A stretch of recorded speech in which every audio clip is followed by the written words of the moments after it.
window opening. Economic crisis and a constitutional crisis coming to a head. We're going to be going through some shit. Just look at history and acknowledge that things like this can happen, things like this have happened, things like this are happening right now. The gray state is a part of this Orwellian nightmare that's being set up not only for decades, not only for centuries, if not potentially thousands of years. One world government. New world order. It's real. A lot of people are realizing it, and more people are going to have to. This is an empire in decline. If we don't do something drastic to put the federal government in check, we're going to be doing things the hard way later. We're not scared of them. We ain't scared of them. The attitude of the government in this case was, we don't care about winning your hearts and minds. We're going to show you who's boss. That is exactly the kind of abuse of power that led to the first American Revolution. Because it's going to get ugly this month and next month, and it's not going to stop. So what is it that keeps it from happening in the United States? Is this the kind of world I want to live in?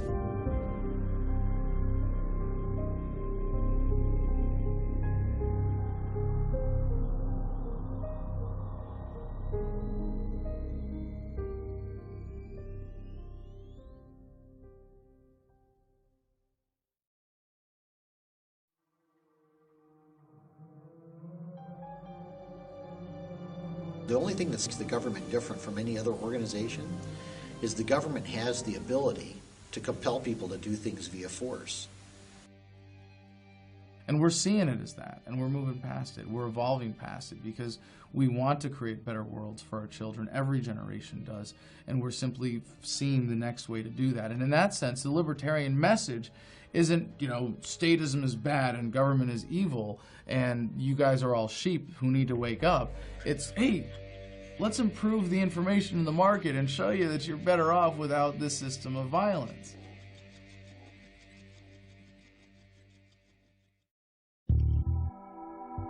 Market actors interacting freely do so voluntarily because they perceive it to be in their own self-interest, that it benefits them. If I buy something from you, it's because I value your product more than my money, and you are going to value that money more than that product. And we both benefit. Anytime you introduce force into that equation in any form, you subtract from humanity's potential to reach that ideal of prosperity and progress. Whereas a socialist system doesn't have those features. So obviously, then you talk more about public property, and public control is what can the state control versus what individual control. Economic freedom is taken away to some degree because the state controls things like healthcare. Now the state has to control what you put into your body, because you'd obviously be creating a negative externality if you would choose to smoke or drink or whatever.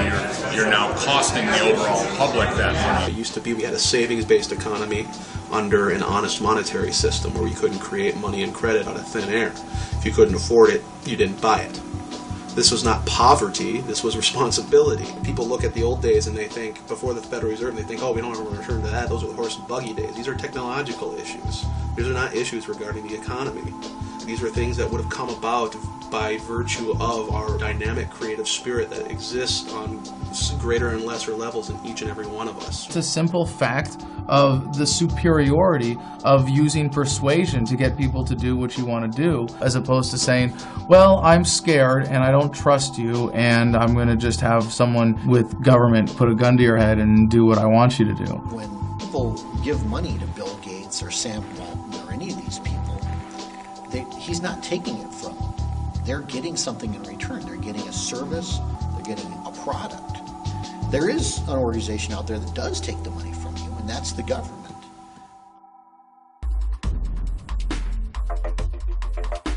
You don't have a choice about whether or not you can do business with the government. If you don't want to use our services, that's fine, but you're still going to pay for those services. If you don't pay, we're going to send people with guns to take your money, take your house, take you. The feudal era, you had a feudal king or lord who would claim half of your crops in exchange for protection. And because the peasants didn't know any better, they could get away with that scam. Give me $20 or I'll shoot you, or I'll throw you in prison, which is what taxes are. All laws are enforced in the country. The facade of statism has to include them throwing us a lot of bones. A farmer will provide health care for his livestock in the same way that a government wants to keep the tax cows healthy and productive. Bribe us with our own money, taxes, and then they take that money and they push it back out.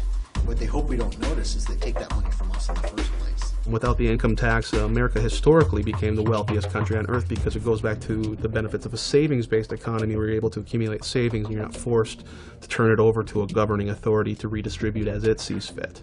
Understand that your income tax is a farce. The 16th Amendment of the United States was never properly ratified by Congress. People today believe that taxation is absolutely necessary. Like Winston Churchill said, it's the penalty for living in a civil society. This is not true. We lived without an income tax. New Hampshire today still exists without the income tax, and they're thriving. They're doing fine.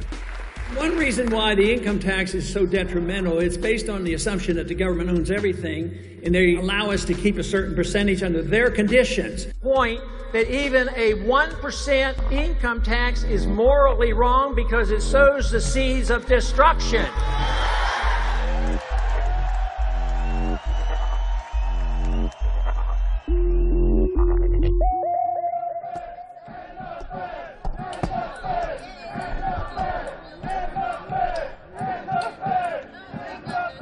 The gray state is a symptom of the step backwards of statism that we're experiencing right now. 2 steps forward, 1 step backwards is the course of human progress. And I can look back and say, well, we started the major step backward in 1913 that was the Federal Reserve. The Federal Reserve legislation was drafted on an island, really called Jekyll Island. All these bankers, the heads of J.P. Morgan, the other large banks at the time got together on this island, secretly drafted the legislation and all that stuff. I think that name is perfect, the creature from Jekyll Island. It's this creature that all these different, very well-intentioned people aren't humble enough to recognize that no one can control this power. You give me control over the monetary supply? You think I'm some saint? You gave someone a monopoly, and then they brought that monopoly into D.C. No different than the IMF today, no different than all the corporations and all the guilds, all the unions that are coming to D.C. to seek their monopoly favors. That's what has to be ended for our free enterprise system to find its legs again. Did you people know that America doesn't even own its own money supply? This private central authority is going to loan money to your government at interest, so they make money off that debt.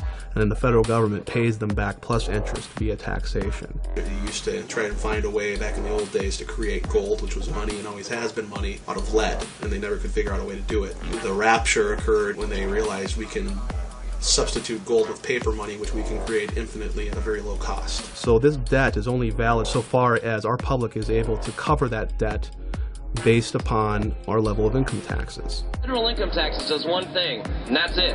When you pay taxes on your income, that goes directly to the Federal Reserve to pay interest on the debt that they create. Anybody not understand that? Anything they cannot pay for via taxation, they turn on the printing presses. At this point, it's analogous to a Mickey Mantle rookie baseball card. You give some governing authority the right to create photocopies of this, pass them off, it's the same thing. What's going to happen to the existing value of all other Mickey Mantle signed rookie cards in good condition? Well, they used to be rare, so they had value. And now they're increasing the supply. So you have declining demand, and you have greater supply. When you ask Bernanke and crew over there, they say, oh no, inflation is only 1 or 2%, don't worry about it. But what if your inflation is 6 or 8%? Somebody's stealing from you. It's theft. The founders called it counterfeiting. What gives our paper its value is its world reserve status. Every currency on earth is backed to some degree or some percentage by US dollars. What used to give that value was that it was backed by something else of value. In our case, we had the highest gold reserves of any country on earth. We had an agreement under Bretton Woods with Saudi Arabia and OPEC, you know, the oil and petroleum exporting nations of the world, that their oil would only be traded exclusively in US dollars. Every other country on earth had to buy US treasuries and convert their currency to US dollars to get oil, which every economy needs to function, of course. That was the key to our prosperity in the early days. It just is what it is. It discourages moral hazard and unnecessary risk.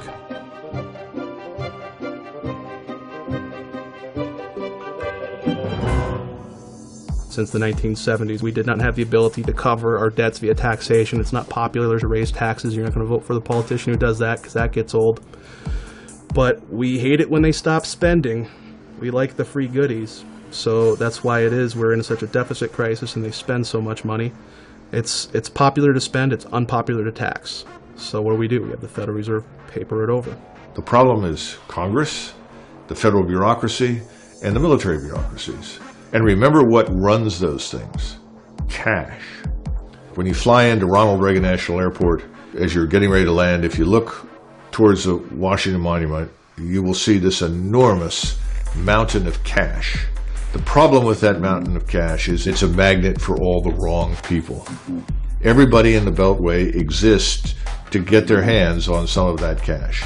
It essentially creates a situation in which everyone is for sale. To go back to the Mayor Amschel Rothschild quote, who is founder of the Bank of England, trying to control over nation's currency and care not who makes its laws. Now, they do not directly influence public opinion, the laws, or anything like that.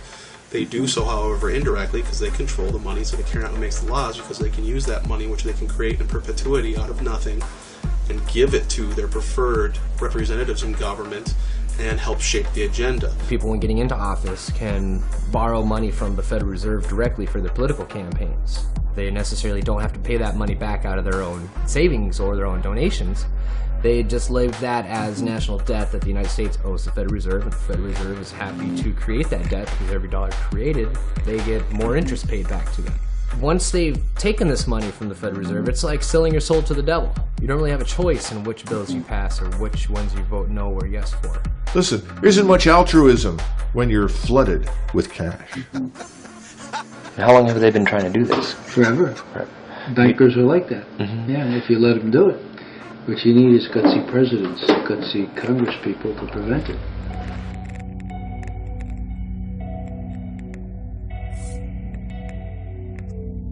As humans, we're designed to worry about the next tribe coming over and attacking our clan. And men are designed to look out towards the horizon and see threats. But we only see military threats or criminal threats or thugs. We have not been designed to see corporate threats where global corporations get their people into government, then the traitors in government sign government authority over to that. That's how this incremental treason through the North American Union, the European Union, now becoming more and more dictatorial, has been set up. You have to ultimately, in a free market, assume the risks and responsibilities associated with the freedom, again, to succeed and the freedom to fail. We don't have that. So the Federal Reserve is going to create Mickey Mantle baseball cards ad nauseum and infinitum. They're going to just print them out to cover all these bad debts that went wrong when Goldman Sachs, Federal Reserve shareholder, decided to sell a whole bunch of these securitized mortgages thanks to the repeal of Glass-Steagall to foreign investors all over the world. That went bad, and they knew would go bad. The fraud element comes in. They knew they were going to go bad. So the Federal Reserve creates moral hazard again for these large banks by saying, don't worry, we'll paper it over. We are in the midst of a serious financial crisis, and the federal government is responding with decisive action. Over 700 points. Apple shares are just getting hammered. We're down by between 3 and 4.5%. A national rescue plan. $85 billion deal. And supply urgently needed money so banks and other financial institutions can avoid collapse and resume lending. Not passing a bill now would cost these Americans much more later. And every time they manufacture a depression in the marketplace, they receive a bailout. Smaller competitors do not, so they can buy up the assets, again, the things of tangible, actual value from the productive people in the economy, and they're confiscating it on pennies on the dollar, because when you're liquidating in a Chapter 11 bankruptcy situation, you're going to take whatever you can get. Then Goldman Sachs, JP Morgan, Bank of America can swoop in, take control of all those assets. They didn't produce anything. They didn't make anyone's life better, but they're rolling in the dough, aren't they? The primary problems here is that there is an absolute unification of money and power and government, and you need to try, for the sake of sanity and liberty, to try and prize those things apart, because at the moment they are one. In the Roman period, they used to talk about bread and circuses as entertainment for quote-unquote the mob. It's not quite that obvious, but the truth is everybody gets to drive a better car, everybody gets to live in a nicer home, and what we really want people to do is go to the mall and shop and be entertained. They've been very successful in turning the body of the American population into sedated consumers. Well, you can only sedate the consumer so long. When the consumer runs out of his ability to consume, when he suddenly wakes up and recognizes that what he thought he had, he doesn't, the money he thought he had is gone, the wealth he was promised is vanished, that's when the game is up.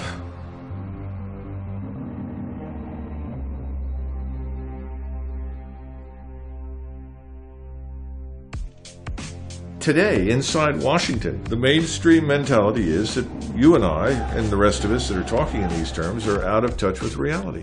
Our banking system is a safe and a sound one. Our deficit problems are completely manageable. Everything will be fine. We'll pass some reforms, some new legislation. We'll make it all right. Part of the scam of government by printing money, by borrowing money. We don't have to tax people directly. We can commit intergenerational child abuse and pass that bill off to the people who, when born into America, have a $45,000 stone around their neck as their share of just the federal debt in its most conservatively estimated forms. People keep throwing around these numbers that were 15 trillion in debt, 16, 17. Those are all old numbers. It came out in Bloomberg Financial and other news outlets that under Obama's administration, in the first 2 years, over 23.7 trillion is missing. And that's on top of all the missing trillions from Bush. Raising the debt ceiling, which has been done over 100 times, does not increase our debt. We have now seen our national debt go to the tune of $211 trillion if you consider all the government guarantees to workers for their retirements, their pensions, etc. We're at a point now where if you were to tax the American public to the tune of 100% of their income for the next 20 years, you wouldn't put a dent in the interest. And we see the economy falling apart. And before, people said, you know, I can't really believe that this is all by design. How do just tens of trillions of dollars go missing? And then Ben Bernanke, the Fed chairman, just laughs at congressmen and senators when they ask him, hey, where's the missing trillions? When everybody's struggling in this economy, Ben Bernanke's out celebrating at this huge gala event. And meanwhile, there's children starving. What'd you do at the 2008 Bilderberg meeting? I'm not doing any press today. For people in high office and high places, there is no accountability. And they like that. And it's a wonderful situation to be in. Never having to answer for what you've done. Will you tell the American people to whom you lent $2.2 trillion of their dollars? Tell us who they are. No. We're in debt, our kids are in debt, our grandchildren are in debt. It is time to stop.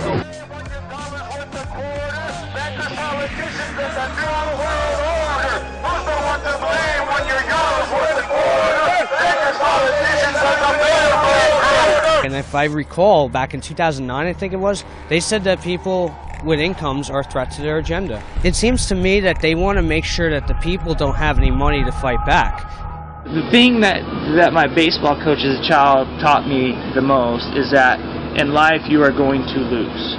I have a society of winners, then who's going to pick up the trash? Yeah. Who's going to flip the burgers? Who's, you know, there's not that many college students in the world, right? And I work every day for family and generations after me. I just don't know what their lives are going to be like.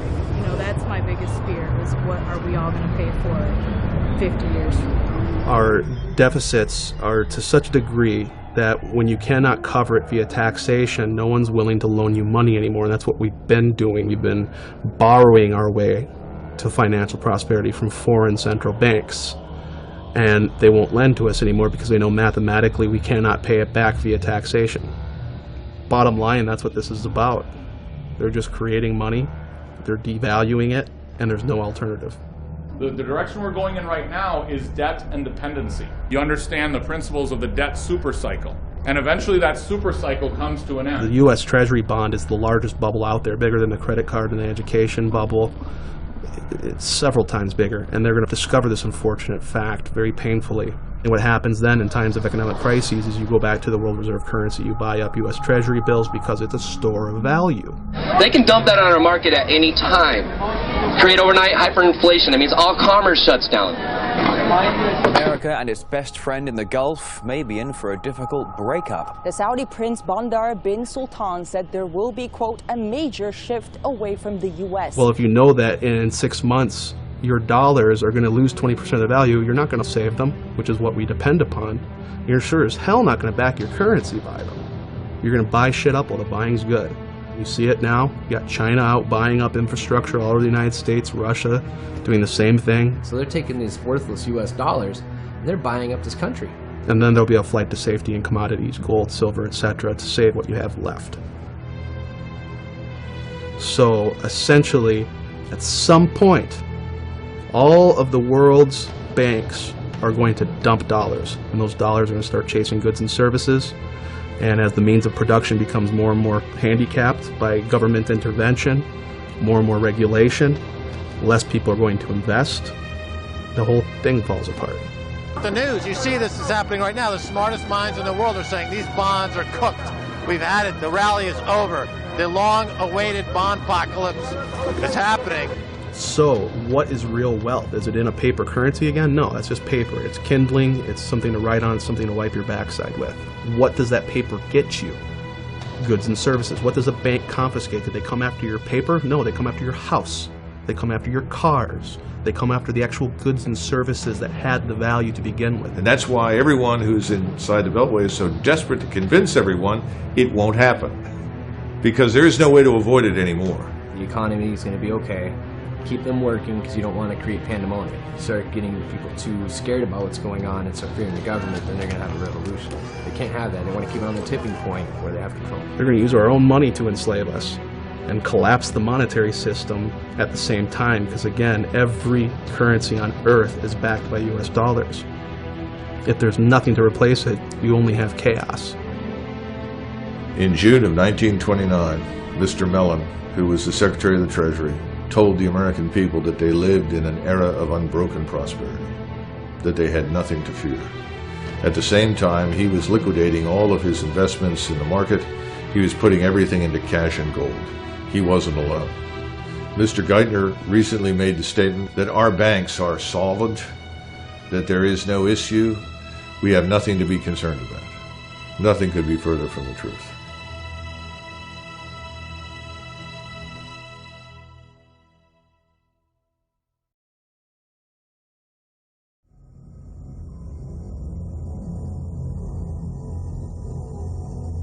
The whole idea about conditioning the kids is the idea of creating a new generation that thinks differently than the previous generation. Teaching the kids that they should think a certain way, or they should feel a certain way, or they should vote a certain way.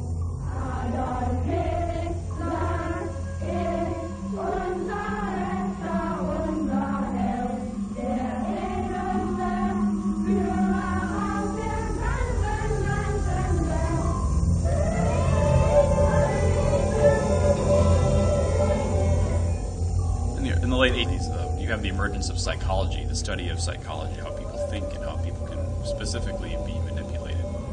If you're familiar with the psychology of B.F. Skinner, what he would have you believe is that human beings are not creatures of introspection. They're not creatures of internal cognition. They have no soul, thought processes, they have no free will.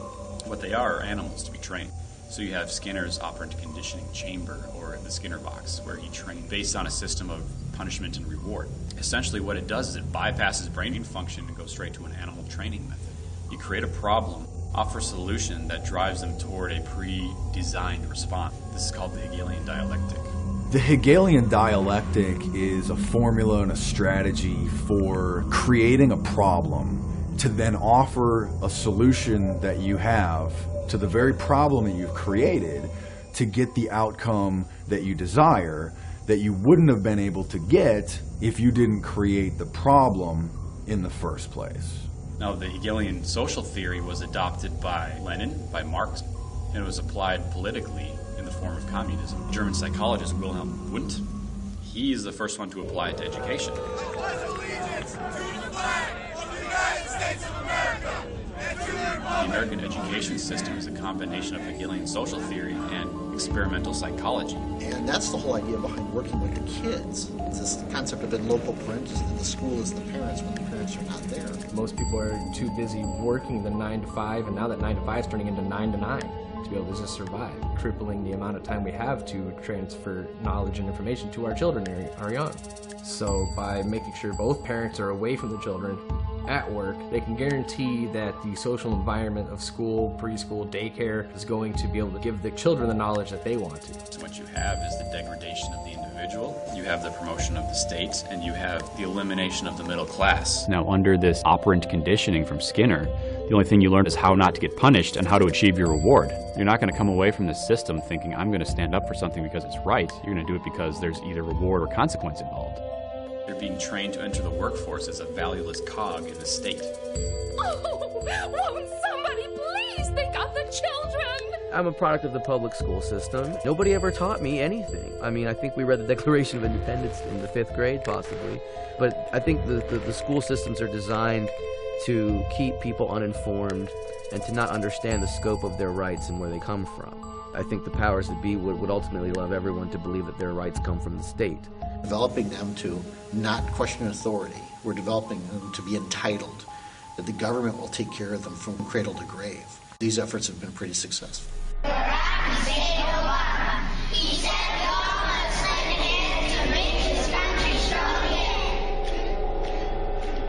We have whole generations of kids that are being raised to not think like free people, to think like slaves, to think like they don't have self-determination. To be able to control the masses, you have to get rid of them. Because if you don't, you can't control those people.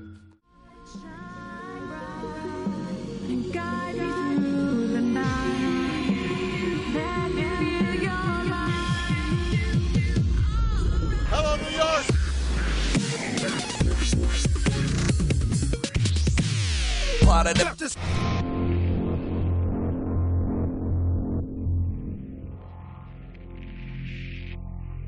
The old saying, divide and conquer. It's easier to manage a population when you have two primary belief systems. You're either A or you're B. These people are conditioned to think a certain way and support a certain team. You know, they pick their winning team, whether it's Democrat or Republican, and then that's their guy. And it doesn't matter what that person votes for. As long as their guy wins, things are going to be different. It's all theater. It's just political theater. We go from rule based on constitutional law to rule based on a cult of personality. Well, he might be wrong, but he's my president, so I'm going to stand with him. That's a very dangerous mode of thinking. Do you support freedom and the American Constitution, or do you support this person? We've all seen where that led in Cambodia and Russia and Germany. Beach, Bush, and Cheney, everybody's got to obey the laws. Vote for Democrats. Obama, yeah. Woo! The path to hell is paved with good intentions. Right. Thank you. You know, Obama's just as bad as the rest of them. Why you say that? I'll make our government open and transparent. I intend to close Guantanamo, and I will follow through on that. We will bring an end to this war. I will be held accountable. These are bills that Congress ran up. Cut the deficit we inherited by half. You will not see your taxes increase one single dime. If I don't have this done in 3 years, then there's going to be a one-term proposition. The Obamanoids. You're going to have 20 to 25% of the American public who will always support Obama no matter what he does because their own ego is on the line and they won't admit it. Those are not facts. Re-elect President Obama! What's your favorite thing about President Obama? There's a million different reasons. I think it's truthful. It was for public education. Yes, everybody in Cleveland, low minority, got Obama phone. Keep Okay. Obama in president, you know. His public speaking skills are massive. He's smart, he's funny, You China, you on food stamps, you on Social Security, you got low income, you disability. I have a question. Okay, what's he just know what to do. Romney, he sucks. I'll give you 100 reasons. Give me three main reasons. First of all, Obama's ensuring that And the American people have been complacent over the last several decades. They've enjoyed unparalleled prosperity. And let's face it, the average American on the street, he's not interested in what's happening in Kuwait. He could care less about Libya or something else. And so if you tell him, well, listen, we're bombing for democracy, goodness, freedom, human rights, he says, okay, it doesn't affect him. He doesn't have to go. Children don't have to go. There doesn't appear to be any risk to him. Now that's changing. He's done everything Bush did, but more. Oh, I don't agree with that. You have to continue what was started. You can't just say, okay, we're done. Well, sure, he didn't end the wars, but there are wars now, so we're in support of it. And, oh, well, sure, he hasn't completely pulled out of Iraq, but at least he's reducing the number of troops there. Oh, so it's diet tyranny. It's tyranny light now. There's a lot of other reasons why I'm going to vote for Obama, and hearing that stuff honestly doesn't change it. Pretty good. Most of the policies he's put in place, I agree with him. And he's challenging the status quo. Well, he is the status quo.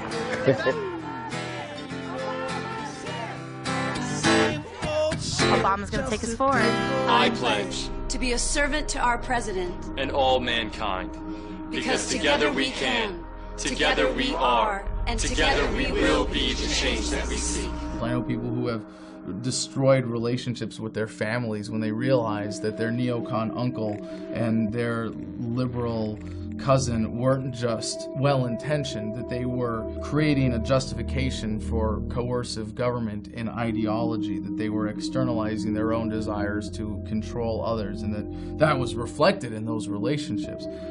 But if that's the case, those weren't healthy relationships to begin with. I want nonviolence. Yes, I want so universal do I. nonviolence. No, you don't. You're an Obama supporter. Do you think he wants to go kill people with drone strikes? Well, then that's why what he wants to do? He orders it done, so I would assume. All right, so. you're out of your mind. After a certain point, there's no more deniability. They can't say, "Oh, I didn't know," or "I didn't understand." As humans, each of us have a worldview, and that worldview is usually formed in great part by the culture we grow up in. When we hear information that contradicts our worldview, social psychologists call the resulting insecurity cognitive dissonance. When your beliefs are challenged, fear and anxiety are created. Denial, which is probably the most primitive psychological defense, is the one most likely to kick in. Accept propaganda from their government that if it came from the Soviet Union they would have laughed at. But it comes from the Pentagon and they get down and worship. They go around looking for ways to defend the propaganda.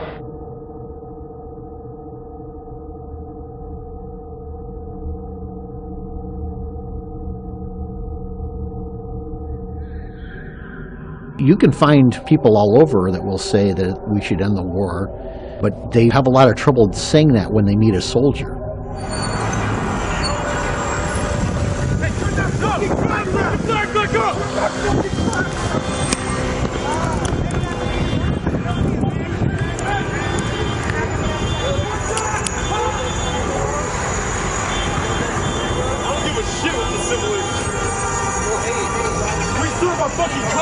Bullshit!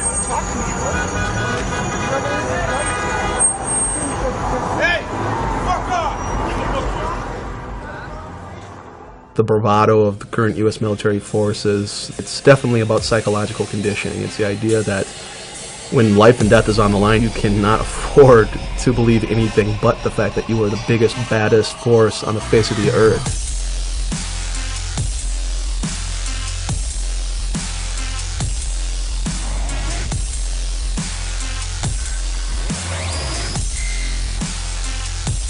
It's like they say, you know, yea, I walk through the valley, the shadow of death, I shall fear no evil, because I'm the meanest motherfucker in the valley.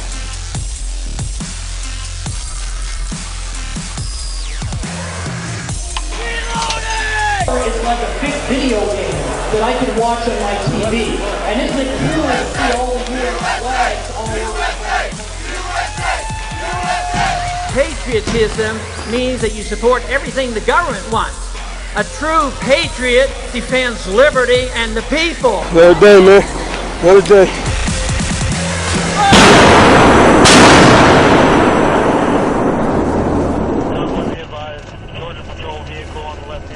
So we condition them, and we convince them that their cause is just, and that their enemy is subhuman and not worthy of living.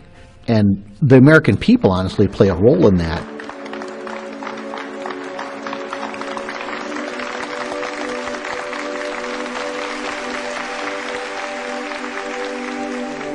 Brave soldiers who come from a combat zone defending our freedoms. Let's give them a round of applause. Who wouldn't buy into that, really?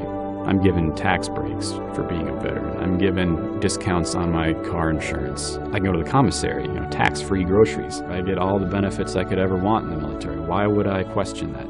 Honestly, as a vet, it's gotten to the point now where it's so insincere when you meet people and they say, "Oh, thank you for your service." It's like, what do you know about my service? What do you know about what I've gone through and what I've been through? They don't realize the bigger pieces of the grand chessboard that is at play. And right now you guys are in a shooting war with people who are supposedly such a threat to our liberties. We have to demonize liberty in this country now because it could result in a nuclear, biological, or chemical attack by a bunch of people who don't even have an air force. They don't have political cohesiveness in these regions of the world. They don't have cultural cohesiveness. You've got all these different Muslim sects that hate each other. and can't get along. We're supposed to believe that if we're too free in this country, we'll be exposed to an attack from these elements.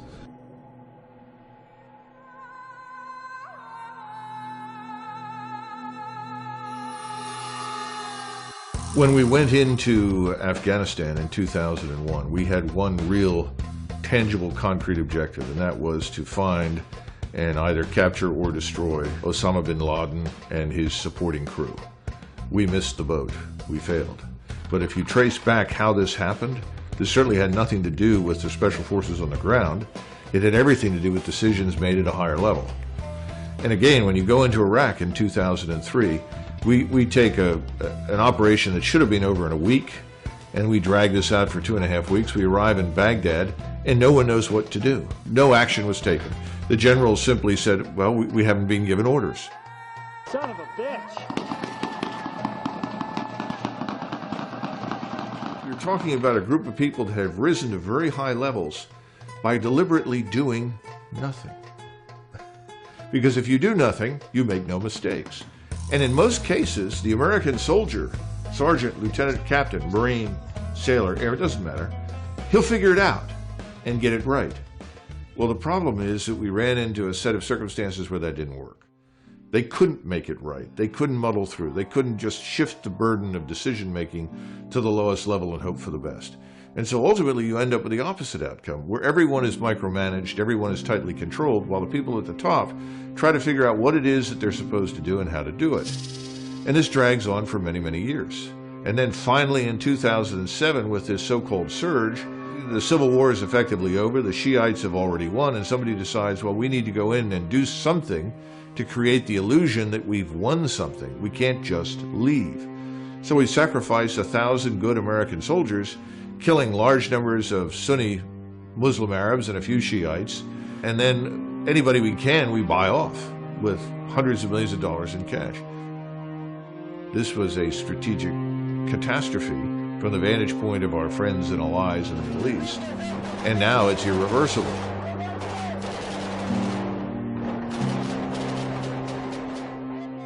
So we pump these soldiers full of experimental vaccines. We send them out with, the equipment made by the lowest bidder into these combat zones. We have soldiers who are coming home. They look at all this and they say, well, it seems like that was wrong, but how could I admit that that was wrong because I was a part of it? You're welcome. I mean, if the American public can't tell you this, if we have to serve, you always come across that mentality too. Oh, you didn't serve, you don't know. I was over in the Persian Gulf getting ready to liberate Kuwait, which is a kingdom, a dictatorship, and here I am liberating their oil assets from Iraq. I thought I was doing the right thing too. And it's really hard to look back on that and say, hey, that military conflict that I was in, that my friends died in, that I got shot at in, I have nightmares about, I guess that really should have never happened. And unfortunately, the media has worked tirelessly to ensure that this truth doesn't reach the American people. You all remember those clips in the old days, the black and white, and you'd see the news guys. They'd always go up and they'd be in people's face with the big flash bulbs. Senator, this happened. You'd always hear, politicians being held accountable, and they're always being asked questions, and you don't see that anymore. Leaders have found a way to cull the masses into their own ideal sets. And whether that's through bread and circus, such as the Roman Empire, or today through the mainstream media, they get to decide that, yes, you're going to be obsessed with American Idol for over a decade, and when that starts to wane, you know what, we'll come up with Dancing with the Stars, and let's really be concerned about who wins the Super Bowl. 3 keys to power are banking, the media, and politics. If you own the banks, you can buy the media, you can buy the politicians. If you own the media, you can control what people see, what people think. You can largely shape the culture. You can create and shape people's fears, people's desires, the perceptions that they have of events. In high definition. Get out of here! Watch me! In 1975, there was a Senate investigation committee called the Church Hearings, which actually uncovered that the CIA was paying, under the table, mainstream media outlets $250 million a year to act as gatekeepers and propagandists. In today's terms, that's $1 billion a year. Of course, they say they don't do that anymore, but it's foolish to think that they don't. Why do you think the top story is the top story on all major networks? Carl Cameron, he'll tell you straight up, I can't answer anything unless it comes from my editors. I can't unless I've got it approved from media relations. I can only talk in front of my own camera. I'm sorry. We talk about Building 7. Talk about Building 7, help educate the public. If you get video of Sarah Palin or get a soundbite from her, bring that back to us. You can hold the Ron Paul stuff. We single out something that the media likes to talk about, such as the Trayvon Martin issue, but we don't talk about the much more serious events that are already well underway. You can't say that this isn't interesting. You can't say that this isn't newsworthy. Obviously, there is a blackout in effect. The mainstream media, though, wants to stay in business. And if they suddenly discover that the people listening to them don't want that message, they'll change their tune. A lot of them are doing solid investigative journalism. Watergate, people were held accountable. People were fired. People were demoted. People were dealt with. There were prison sentences handed out. At least there was the illusion of some kind of accountability back then. There are operations. This one has gotten a great deal of publicity. Yeah, they're dead Americans as a result of this failed and reckless program. The American citizenry now, like you've said, Fast and the Furious, they've done a great job. We just don't give a shit. First of all, I think that they shouldn't give us too much information, because anything that you and I can watch on television, our enemies can watch. It's better to not say too much. The mainstream media can actually do its job, and it doesn't matter. The American public is now in a state of apathy, almost a state of numbness. Like, I think going back to, again, the feelings of powerlessness, the idea that the powers that be are in control, they're the experts, let them handle it. 45 states across the country have adopted new standards known as Common Core. Got guns in the desk right next to the textbook. Run tests and then test what? Let's look. Look at this, these heads in the mess, but I got this diploma. But I don't want to go to the jail neither, 'cause it's illegal for me to be the teacher. Unless it's sanctioned by the state agenda. K through 12, where the fuck do we end up? Here is there federal dollars tied to it, or even federal waivers putting pressure on local school boards to have to teach a certain way or a certain curriculum? When we condition the kids, what do we condition the kids to do? We tell them always share, always work in teams, and that's a good lesson on some level. But what we don't teach the kids is that it's okay to work hard and earn and benefit from that. The prevailing attitude in America today is almost that you should be ashamed to be successful. You should be ashamed to be rich. And that if you are rich, the assumption is that you got rich by taking from somebody else. What's your name? Mike. Mike, you here with this Occupy movement? Yeah. What do you think about it? I think it's great. Yeah. What do you think is great about it? Everything. What are they doing? They're chilling. You guys are in the process of forming the reasons why you are here. Exactly correct. Why are you here?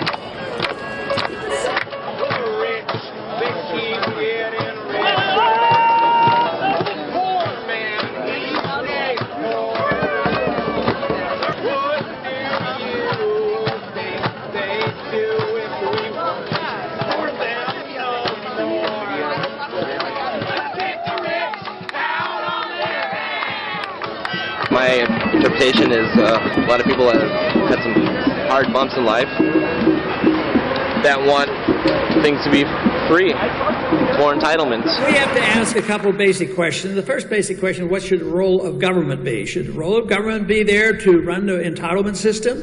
Should we believe this story that entitlements are rights? Do people have a right to medical care? Do they have a right to a food, a right to a house? And I said, no, they don't. They have a right to their life. They have a right to their liberty. If they had a right to keep their property, then they would be able to afford it. When government does it, they end up not getting anything. The lie that's at the core of collectivism is that this is all for the collective. That it's all for the good of the collective. Once they get you to swallow that lie, any other lie they tell in service of that is not a lie. And a lot of the people out there in activism are embracing big government. They think that big government should be used for our benefit, that they can use it for our benefit. And the argument being, again, that you can't. that kind of control of central power. It's too much control for any one group. I'm a warrior for the middle class. I do think at a certain point you've made enough money. They're saying that if you have more personal wealth than we think is necessary, and we're going to give it to people that don't have any personal wealth. Add the moral high ground and say that we're going to take care of the poor. What do? Welfareism and inflationism and socialism, they produce the poor. It's not in the best interest of the people that run welfare programs to get people off welfare. Their funding is based on the number of clients that they have. Well, if they get a client off welfare, they get a client a job, then they lose that client, they lose that client's money. Because you've got to remember, it's a skimming game. For every dollar that goes to a person on welfare, $10 is used to support that system. All these entitlement programs, they'll go on forever if you let them, because they will encourage people to become entitled. Well, I can work for minimum wage, or I can just quit my job and go on welfare if I have kids. Welfare is a better deal because I still get the money and I don't have to work. We have cultivated this large underclass that has made itself dependent upon government, and government has encouraged that. The ruling elite love to create a nanny state because then you'll go along with their plan. You're not going to bite the hand that feeds you. We have historically been a bottom-up society. We're not a top-down society. You can't make someone equal economically to someone else by giving them something. Are you going to hear Mr. Obama talk in those terms? No, Mr. Obama says everyone gets everything for nothing in perpetuity. Don't worry, we'll print money. You can all be permanently dependent upon us, and that's a good thing. Honestly, it's almost like slavery. If you don't have the means to earn money to support yourself, then you're going to be dependent on the government for food, for clothing, for shelter, for everything you need to stay alive. Because after all, look up the definition in the dictionary of slavery. It's ultimately boiled down to one word: dependence. If you are dependent upon anything other than yourself to provide for yourself, you are a slave. The idea of self-reliance is gone. The idea of independence and individual freedom, the respect for private property, all of these things is gone. No. We can confiscate wealth from people that create it and give it to those who have none, and that will fix things. We've transferred $16 trillion in wealth since 1965 to the so-called underclass. The only thing the underclass has done is get bigger. We become dependent on the government for our basic needs. The next step is we lose our personal freedoms, because then starvation becomes a weapon. Now, if the food stops, if the free services stop, and I think that could easily happen, because I think this whole giant federal edifice could go under, then you're going to have problems in many of these urban areas. In fact, we've already got them in the form of these flash mobs that are moving in and out of stores and essentially overwhelming the people that are there. So this has already begun. It's just not covered in the media. We don't talk about it. But today we think too much of the wealth and believe that government provides this, rather than understanding that wealth and prosperity comes from freedom and productivity and not from the government. When we had a freer market and sounder money and limited government, the middle class in this country was the largest middle class in the history of the world, and it was the wealthiest middle class in the world. I think there should be some changes. We should learn from what happened at Sandy Hook. I feel really bad. That's how change happens.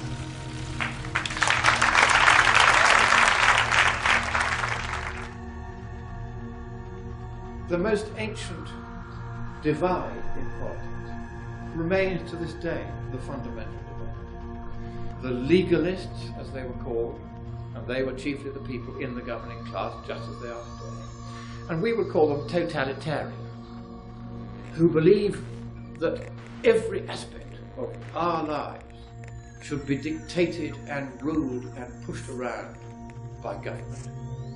On the other side, what the Chinese used to call the Confucians, the libertarians, the live and let live brigade, the free marketeers, the small government men, the small tax. Us. Instead of a political continuum being a line from left to right, it was really a circle. And that all political systems had to be judged by the amount of bodies that they stacked up.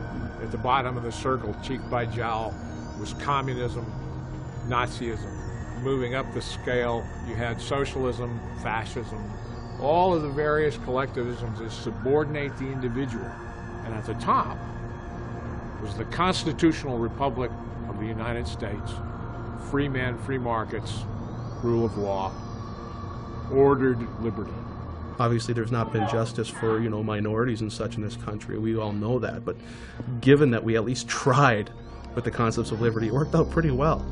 Our government's supposed to be, well, first of all, transparent, but also should be doing our will. They're just our representatives. And we respect the Constitution, nor do they respect the will of the people. They presume that they're somehow, the appointed elite believe they were born with spurs on their feet, and the rest of us are born with saddles on our backs and ridden. This is the attitude they have. It's really kind of modern royalty. It's perfectly expressed in, we are the board. You will surrender to us. They presume up front that they have the right to direct you because of this larger idea that, oh, by the way, only serves their interest. That's the big lie of collectivism, because it isn't even about collective. It's about personal power of the people who direct the collective. They hate the idea that ordinary smelly people should be allowed to have a say, when government should, in their view, be in the hands of the great and the good who deserve to exercise a new aristocracy of blackguards.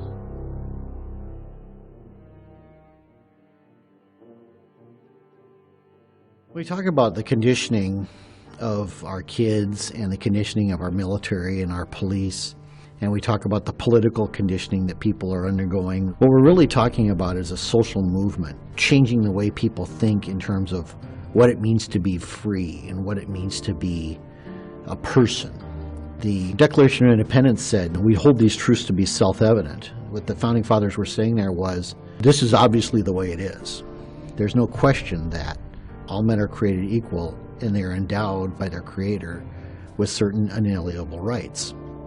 What they're saying there is that, plain and simple, by the nature of being a human being, you simply are allowed to be free, to have life, liberty, and the pursuit of happiness. That might be one of the reasons the Constitution is not taught in our public schools, because if we raise up a new generation of individuals, they might realize that this whole system of government is unconstitutional. We shouldn't have it. This document is the only thing that's going to save us, and if Barack Obama refuses to follow it, as he has demonstrated time and time again, nothing's going to change, folks. If you live under a dictatorship, a communistic dictatorship, of course you're not going to love it.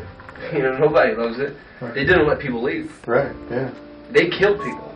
They literally shot and killed people who try to leave Poland. Capitalism, people prosper. Socialism, people die. Millions. No. Lady, I was born in USSR. I lived there for 29 years. Really? Dad, and this is one of the mass murderers.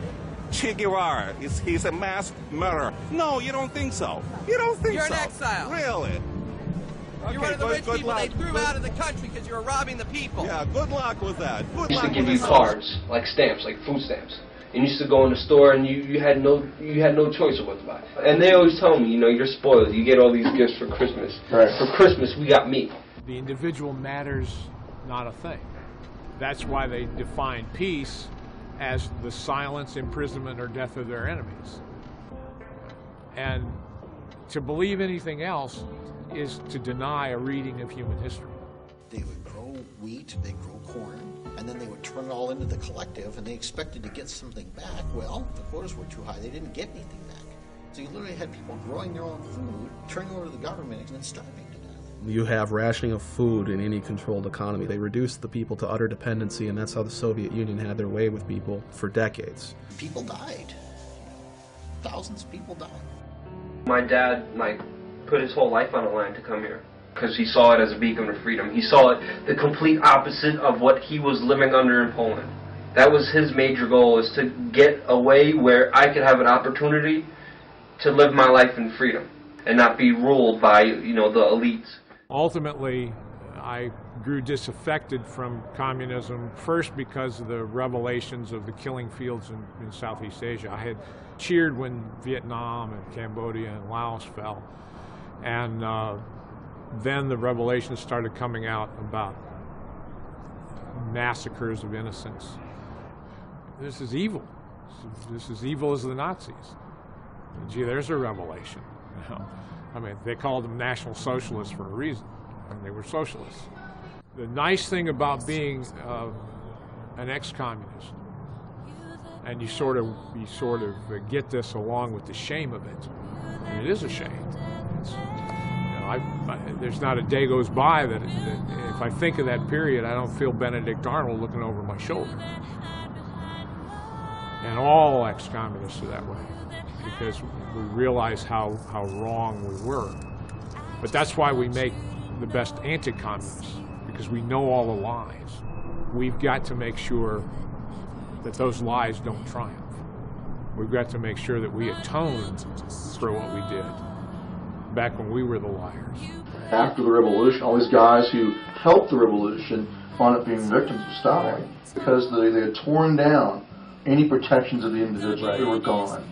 So if you're a hard right-winger, if you're a hard left-winger, if you've participated in the Hegelian dialectic, you've served your purpose. You're what they call the useful idiot. They don't care about you once you have fulfilled your role for them.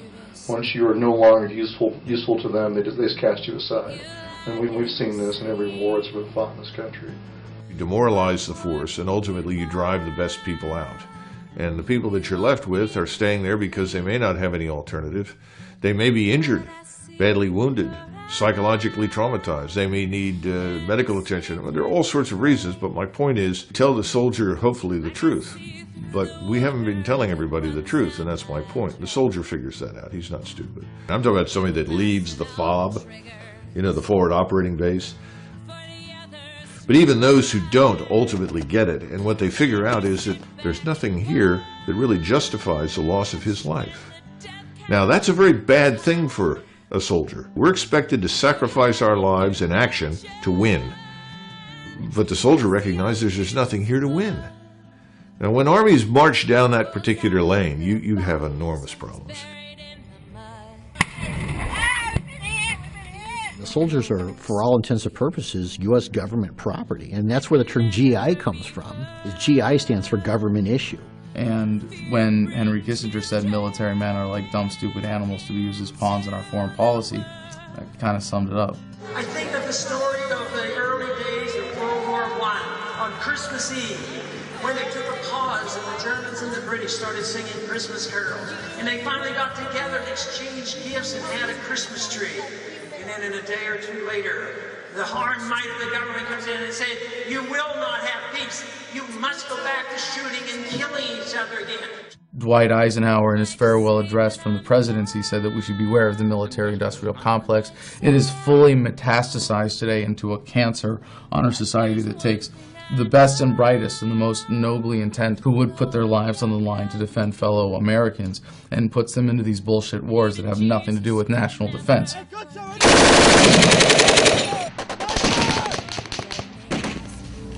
Took a couple casualties.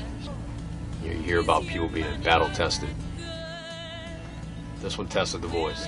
And we've paid a terrible price for it. What, 1.4 trillion is a minimum? That doesn't even begin to address the massive consequences and the damage we've done to ourselves. It doesn't talk about the enormous losses we've inflicted on the people in the region because, remember, no one cares how many people we've killed or maimed or wounded. We've lost close to 9,000 Americans in this period of time, 44,000 severe injuries. We have hundreds of thousands of veterans today begging and pleading for help. We have an epidemic. It's morally okay to launch a war on the most absurd, transparent pretext, killed maybe 1 million people, displaced 4 million people, and this is mainstream. That's a mainstream position.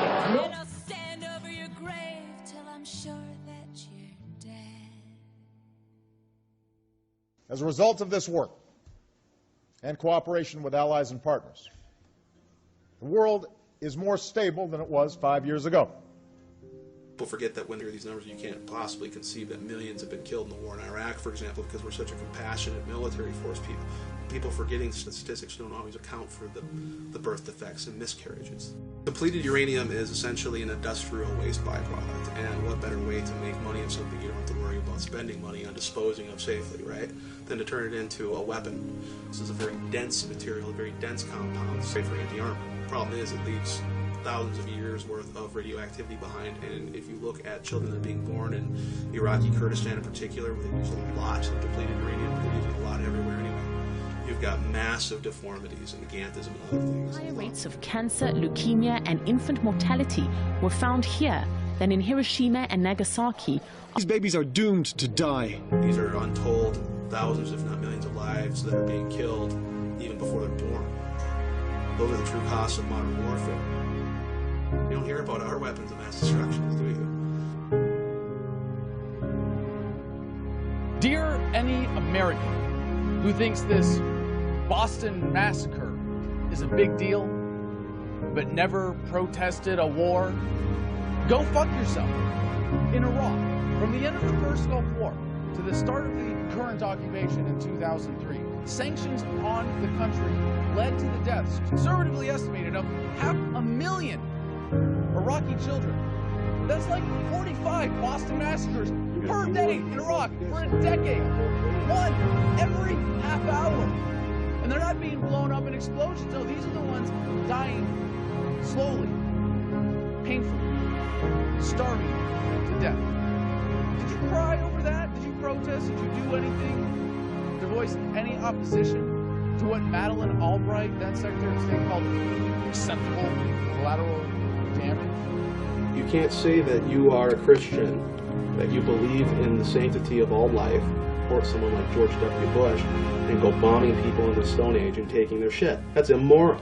You can't have it both ways and then say, oh, but I'm going to oppose abortion.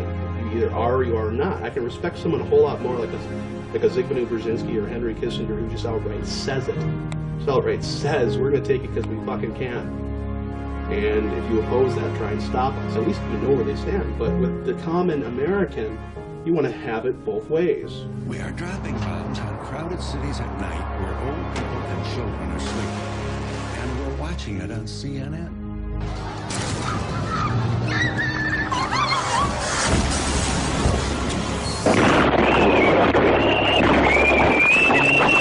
What are we doing with all these wars? How are we safer?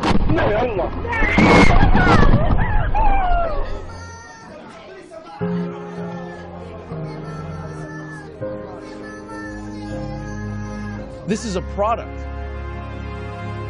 of the emotionally stunted state that Americans have been lulled into. To be told when to cry, when to care, when to mourn, when to shut up and go along with the plan and keep paying your taxes. They don't hate us because we're free.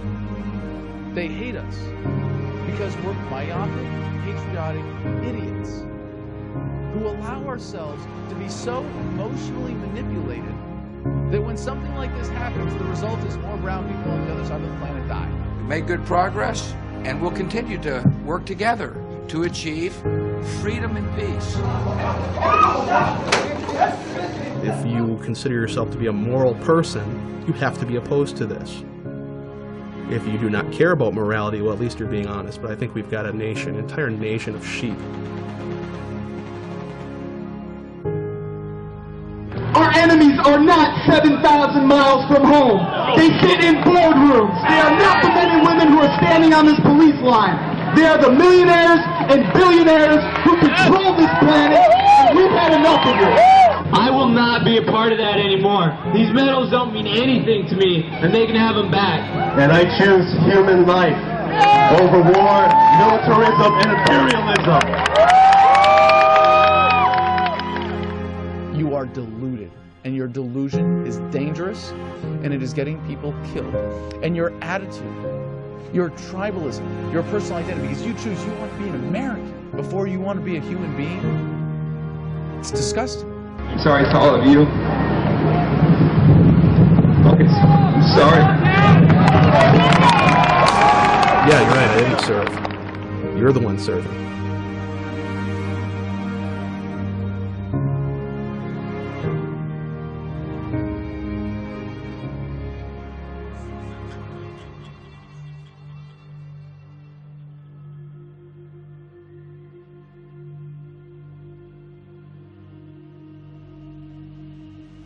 So you've got the media propaganda arm, which keeps us loving our own slavery.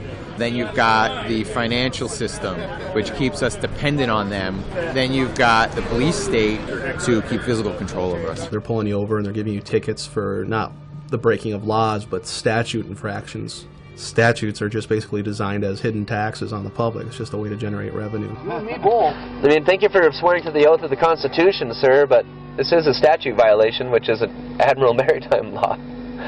Which is that again? Maritime law, right? Which is like a sea-bound ordinance. Basically, when you see the gold feathers on the flag, it means you're stepping into a courtroom that's run by Admiral Maritime Law, which is in violation of the common law, which is the constitutional law. But basically, entering into that courtroom, you're agreeing to go before a banker instead of a judge, so that way they levy fines and judgments against you. Now, is this what we're going with? No, but this is the reality. This is the truth. We're seeing if it'll get us anywhere. You want a Ron Paul sticker? You guys got room in there? Yeah. Uh-huh. Well, let's put... We've already set that precedent. It's gotten the police able to accept the fact that they are basically revenue generators and not law enforcement officials. This country, again, was founded on the principles of the rule of law rather than the rule of a class of people or a rule of an oligarchy. It's the idea of it's a concept. It's just an idea that they are not beholden to an individual but to the rule of law. I will instruct the jury on what the law is. I object. You are not a judge. You are an executive administrator. Okay. The U.S. Supreme Court ruled there are no judicial courts in America. There have not been since 1789. Judges do not enforce statutes and codes. Executive administrators enforce statutes and codes. All right, we're done. Now remember what I said before about government programs. The welfare programs are not designed to get people off welfare. They're designed to keep people on welfare and recruit new people to be on welfare. Well, internment programs are not designed to keep people from being interred. 2.2 million people in prison, and they say this is the most free country in the world. All it comes down to, if we want to intern someone, is just making a rule, a law, that they violate, punishable by internment. The government doesn't have any control over law-abiding people. But if you make enough things illegal, and you make the law difficult to comply with, then you get to the point where you can create criminals. Martha Stewart, her stock trading was ruled by the court to be a legal act. But they sent her to prison anyway because she lied about it. I mean, she went to prison because she said she didn't commit a crime. But that's federal law. That's what we've created. We got pages and pages and pages of arbitrary laws. 2/3 of our prison industrial complex is filled with nonviolent, small-time drug possession offenders. Law enforcement agencies get money to fund drug operations. Well, if they don't have any drug operations, they're not going to get any of that funding. And the amount of funding they get is contingent on the number of drug busts that they make. So what's the incentive there? Is it to reduce drugs in their community? Absolutely not. The incentive is to increase the amount of drug busts they get and push their stats up and then get more funding. It's like, folks, this is billions and billions of dollars of your money being spent on financing a drug cartel. That's shipping literally tons of heroin, coke, you name it, into across our borders. Same people who are financing that are putting you in jail if you dare to touch one of those drugs. I'm not advocating drug use. I'm just saying they're going to throw you in jail for consuming the drugs that they make billions of dollars in profit off of. Thousands of police officers out there have been convinced that marijuana is the most insidious, horrible drug on the planet. People are using it. Doctors are prescribing it. And yet our federal government still maintains that it's somehow an insidious, dangerous substance that people need to go to prison for 100 years if they're caught with a certain amount of. They're arresting someone with an ounce of marijuana in their pocket and sending them to prison for 5 years and saying, there's nothing wrong with this because they told me that this drug is a threat to my way of life. We've created a class of citizen that can be interred in this country. Any one of us could wind up being moved into that little box based on some new law. There are so many laws that the average American commits 3 felonies a day, and they can arrest you at any time they feel like it. And a cop can pull you over at any point you're on a public street and find something wrong with your vehicle and give you a ticket for it and steal some of your income. And if you look at him crossways, he can put you in jail. And if you don't look at him crossways, he can say that you did and put you in jail. That's the kind of arbitrary authority that exists in the police state in America today.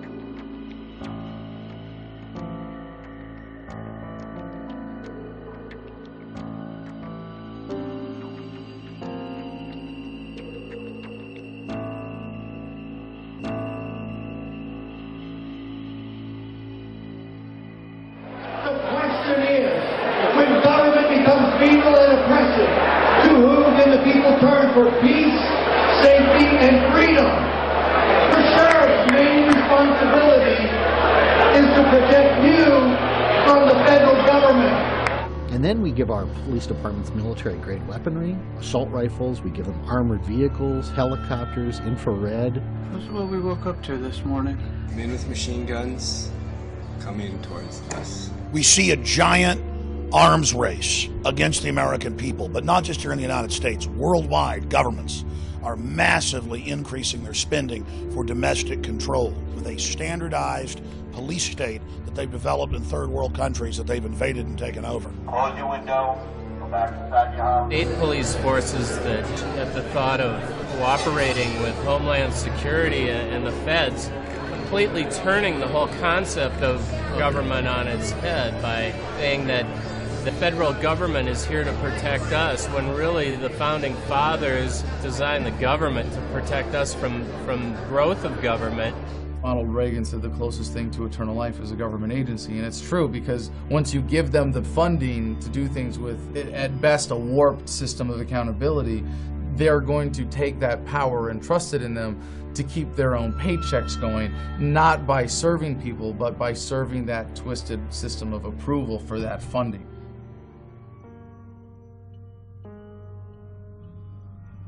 There's a white sedan with 4 passengers passing on the left brake. There's a broken down pickup truck on the left side about 500 meters past that. You can see examples of the gray state in our modern time just by simply walking down the street and looking at authority figures that you have to deal with. You can see that a lot of authorities are becoming more militarized just by in the way they look, in the way they act, and the way that they treat us. If you have an honorable discharge from the military, it's pretty easy to get a job in any police force in America.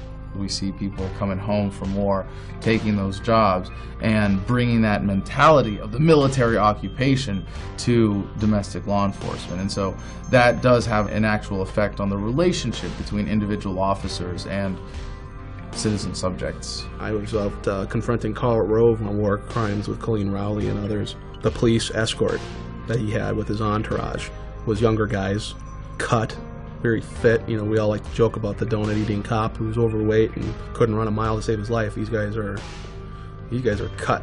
And the look in his eye when I was disobeying him, he wanted to hurt me. He wanted to hurt me. I even called him out on it. I said, "You want to hurt me right now, don't you? You really do. Let me guess, you were over in Iraq, weren't you?" And he says, "We need you to leave. We need you to leave right now." I'm like, "Well, isn't that a bitch? Because I bought a copy of Carl Rove's book here, so I'm a customer. I'm not loitering, am I?" This guy, he wanted to hurt you. If he had been given the order by his higher-ups to beat the living piss out of me, he would have not hesitated. So you have a lot of guys coming out of that mentality of the dehumanization of the enemy, that is how we impose martial law in Iraq and Afghanistan, and applying that in the United States. We see this militarization of the law enforcement, and we combine that with the conditioning that we do. They're not even people, they're bad guys, they're criminals, they're enemy, they're drug users. So these people are inherently evil, and we are absolutely good, and we have the best high-tech equipment and weapons, and we are going to squash this enemy. It goes back to the ego again and the badass mentality, and then the police want that because, yeah, they don't want people questioning what they're doing. They want people who get off on power. Shut your mouth, I'm talking! I am Officer Riviere. Now, the sooner you learn that, the longer you're going to live in this world. There's an intentional dumbing down of Americans. You all realize that. And that starts in public school. Cops in the military went to the same public school you and I did. And they didn't learn their history, didn't learn their heritage, didn't learn the Constitution. And so, but they're not all bad. I'm sure joined the police and military because in their hearts, they saw themselves as a hero. And they wanted to be a hero. And they wanted to be a defender and a guardian.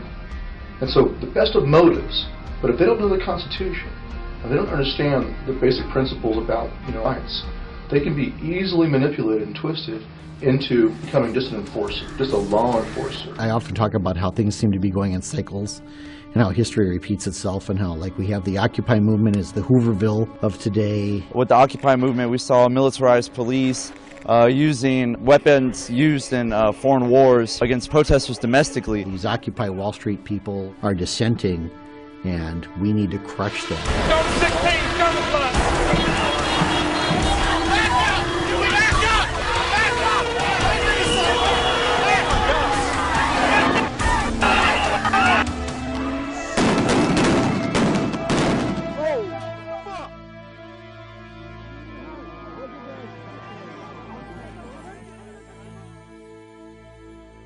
and you saw rows and rows and rows of militarized police, and they assemble and put their shields together and start beating their shields.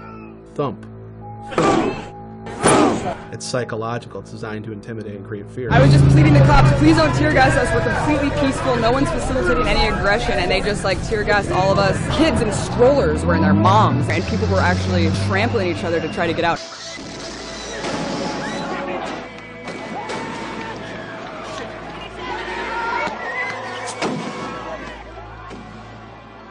Why y'all do this to our people?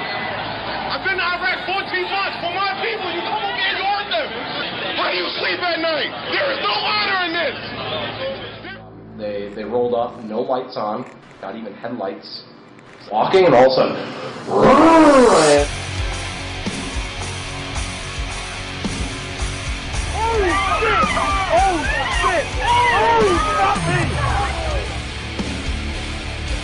without a warrant, commandeered my vehicle, search and seize my home. They'll bust out of the car with the guns drawn. Drop fucking ground when you see your fucking hands. Don't fucking move. Block. Officers rushed to the car with guns drawn and even rifles out. One fatal shot was fired.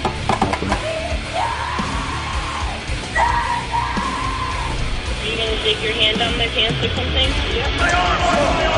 The controversial police shooting in Anaheim. They started shooting because the dog gonna have my baby. My face into the drywall and asked if I was going to cooperate. If I refuse, that makes me guilty right away. I complied under duress. Stop resisting! Stop resisting! I was alone, I had no witnesses. If I had resisted, I would have been busted up, could have been in the morgue. He saw a police officer shoot Patricia Cook to death in this church parking lot. Stepped out in the street and fired 5 more times. I wish I knew what the hell was going on. The American people refuse to be terrorized, except by our own fucking government.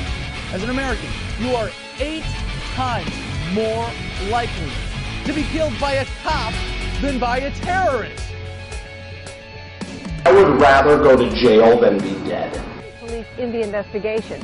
No charges have been filed. There was no jury. A judge was the sole decider. He says police videos like these should be used to protect police, not go after them. Hey!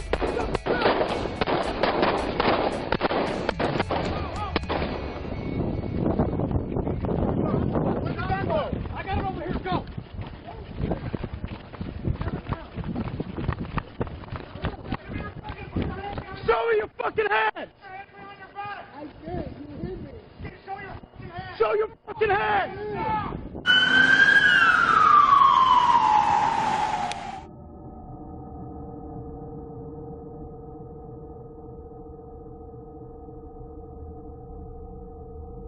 You're pushing people's backs against the wall out there. We got people out there starving, and people tired of getting terrorized by law enforcement. Well, I shouldn't say law enforcement. I will support law enforcement whenever they support the law. I'll just call them enforcement. I told you to stop kicking the window. You hear me? We've had police and law enforcement, we talk to them and confront them with facts about what's going on. We got a constitution, you guys swore an oath to uphold it. They say, I don't know and I don't care. I think we're at a point with the economy where they don't give a shit. I don't think they're trying to justify it morally. They truly don't give a shit. It's the idea that I have to do this, it's orders, and if I don't, my pension's gone and my career is over. Well, there's that balance, though. It's like, well, you can protect what you, but then your livelihood and the economy, and I can stand up for that, but then how am I going to provide for my kids? It's pretty easy to abandon the rule of law when you're following the rule of number one, which is take care of you and yours. I think that's the modus operandi of most police. And then you have the truly sadistic 10% of them who just simply get off on it. Not only do they just not care, but they revel in it. It's the idea that, you know, it feels good to be dressed up like this. You know, it feels good to have power over other people.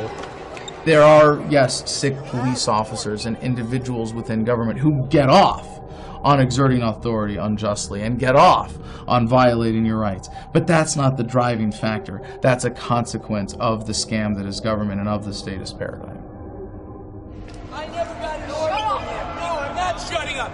You cannot shut me up. It's the First Amendment issue. I can take pictures. It doesn't matter. I know my rights. I don't give a shit. This is a police state. This is a police state. A law is not something to be taken lightly. And we have the law being used as a weapon against the citizens. And the question is, why does the federal government feel like the solution to these problems is to declare war on us? Because that's really what it is. It's a war on freedom. It's the war on us. There's always a danger when you think about government actions and policy to consider big conspiracies or even small conspiracies, when actually sort of incompetence and laziness can accomplish the same things. By the ones that control the money and the media. There's no conspiracy. Infowars.com. Man-made climate change is a total fraud. Those are definitely chemtrails. It's a job by the terrorists. Terrorists didn't we have to hunt them down and kill them? Steel, concrete, everything demolished. But a passport. Yeah, I love that. Floats untouched from the plane to be found by the FBI. Well, if we got the passports of the hijackers, why is it none of their names show up on the flight manifests? I believe what I read. That's just not realistic. We'll just believe anything. Don't believe anything. Don't believe what the media tells you! Rothschilds rule the world. Rockefellers rule the world. Dude, the Jews run the world. Everyone's brainwashed. This is what they want. They want us fighting amongst each other. They're gonna put us in FEMA camps. These are consequences of sin. It always boils down to sin. You don't know what a FEMA camp is? It's working for them! So then who was responsible for 9/11? What do you mean? A bunch of pissed off Muslims. Yeah, what are you, retarded? Shortly after 9/11, within a week or two, there was a bill brought to the floor that had been floating around the Congress for several years, but it never had enough support and they couldn't get it passed. But after 9/11, they said, now is the time that we'll pass this wonderful bill that's going to protect the people, the Patriot Act. But if they'd have called that repeal the Fourth Amendment Act, maybe it wouldn't have passed so easily. The US is funneling money into tracking systems that are threatening to make the very concept of privacy a thing of the past. It's always the government that says, oh, if you don't have anything to hide, why are you worried about the Patriot Act? Why are you worried about all these spy systems and data mining? But yet it's those same people that hide in private, that meet in secret, under armed guards, that won't disclose what they're doing, but they want to see, hear what we're doing.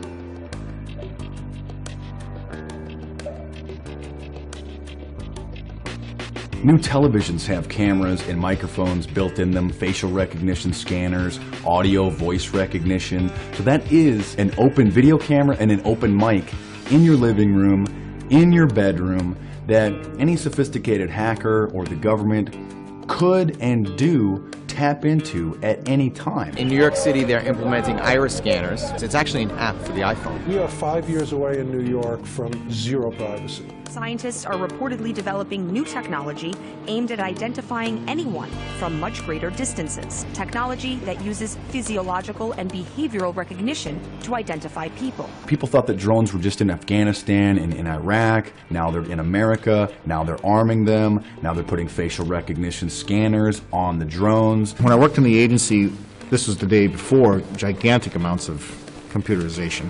Everyone had a 201 file. Everything we knew about a target would include any comments that people had made about you, anything we'd overheard about you, 5 or 6 files, each 2 or 3 inches thick. The amount of effort it took to go through something like that in paper format meant a good deal of the 20,000 employees in the CIA spent their time doing just that. In today's digital age, when you can go online and get 90% of a person's history just from open source, your life is not your own as far as the government goes. You can't have 100% security and also then have 100% privacy. We're going to have to make some choices. We see the globalists building a giant police state control grid and calling themselves technocrats. A technocrat is a group of dictators who use technology to control people. It can be warrantless wiretaps and warrantless searches on your digital information. There's stuff out there that'll suck your hard drive in 10 seconds or less. It's no big deal. A system touted as a national security necessity is being used to build a database where the biometric identity of millions of Americans will be gathered and stored. It is of no dispute that who you're calling, when, how long you're talking, what you're buying, all the stuff that happens on your smart device is being used. Now, at the time, there's no legal oversight as to what these fusion centers, as they're called, there's no oversight as to how they're going to use it, but it's there. So they're fusing databases, which is the concept of a fusion center, from driver's license, criminal databases, social networking they've added to that now. The CIA could care less about all these social media because it's not sort of objective reporting on people. But the people who really care about that are commercial entities. And they're leading the way on the science of extracting all this information and coming up with algorithms to explain this person believes this person believes that. Computer algorithms that they're using can track most people's habits and what they're going to do within a 94% accuracy rate. Google boasts about that. Of course, now the CIA has noticed that, all right? And all they simply have to do is buy a commercial off-the-shelf product to find the people they really want to find. So if I use my iPhone to purchase a product, it's flagged, it's under suspicion, I'm going on a list. That will be, tucked away for a later time. That means that people can collect it and then look at when they want to. And they may only want to when all of a sudden you say, hey, I object to this. And they go, oh, well, let's take a look and see what would make you object to that. Let's see why you don't like what we're doing to you. You haven't committed a crime yet, but the second that spectrum of crime shifts over to include whatever it is you are doing, they do know where you are. And now I can be targeted politically. It's happened. People being targeted by the police state because of their political affiliations. People's children being taken away from them because they're critical of the government. If I go and try to find out something about you, and I have to do extraneous measures to do that, there should be no objection from you, because if you're not doing anything wrong, what have you got to hide?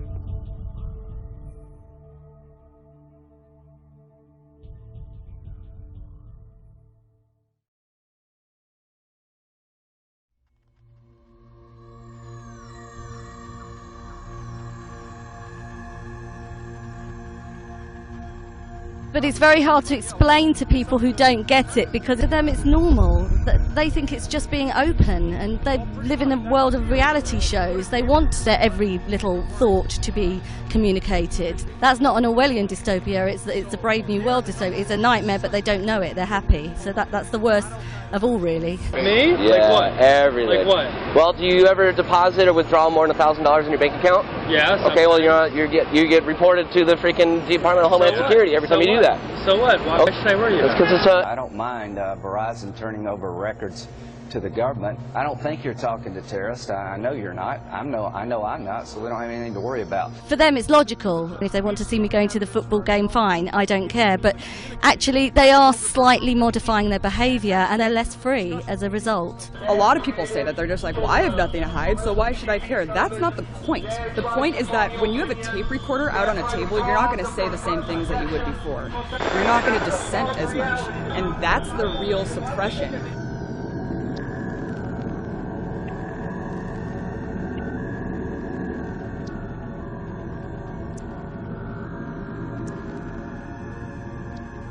I'm worried that the new generation doesn't understand what privacy is, because they've never had it, and because everything is about sharing. And I mean, we probably the last generation who knew what it was like to be unmonitored, therefore we know what we're losing, but they'll never know. So the question is, why don't you trust us? And I tell people, because I've been one of the people who are supposed to protect America. I'm just a person. I have likes, dislikes, I have opinions, and all that stuff bleeds through to what I do. And they say, well, you can trust us because we're not going to misuse that. But they've proven over and over and over again that they will misuse it. J. Edgar Hoover had enemies lists, and he was working to make these people's lives miserable, and they were using all these federal powers to destroy people's lives. By sifting through this so-called metadata, they may identify potential leads with respect to folks who might engage in terrorism. We all know that their definition of terrorism in every government, every dictatorial regime, inevitably starts going to the area of people who criticize what the government's doing.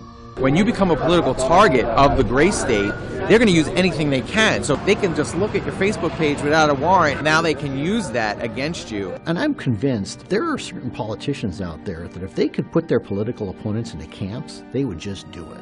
People say, well, that's ludicrous. No one would ever actually do that. Well, we did it. During World War II, we did it to the Japanese Americans and some German Americans as well. In fact, we even called them concentration camps. England did it in Ireland during what they call the Troubles, euphemistically, where they would intern people at what they called Her Majesty's pleasure. Now we're saying, well, we can do that too. All we have to do is call someone a terrorist and we can lock them up pretty much as long as we want.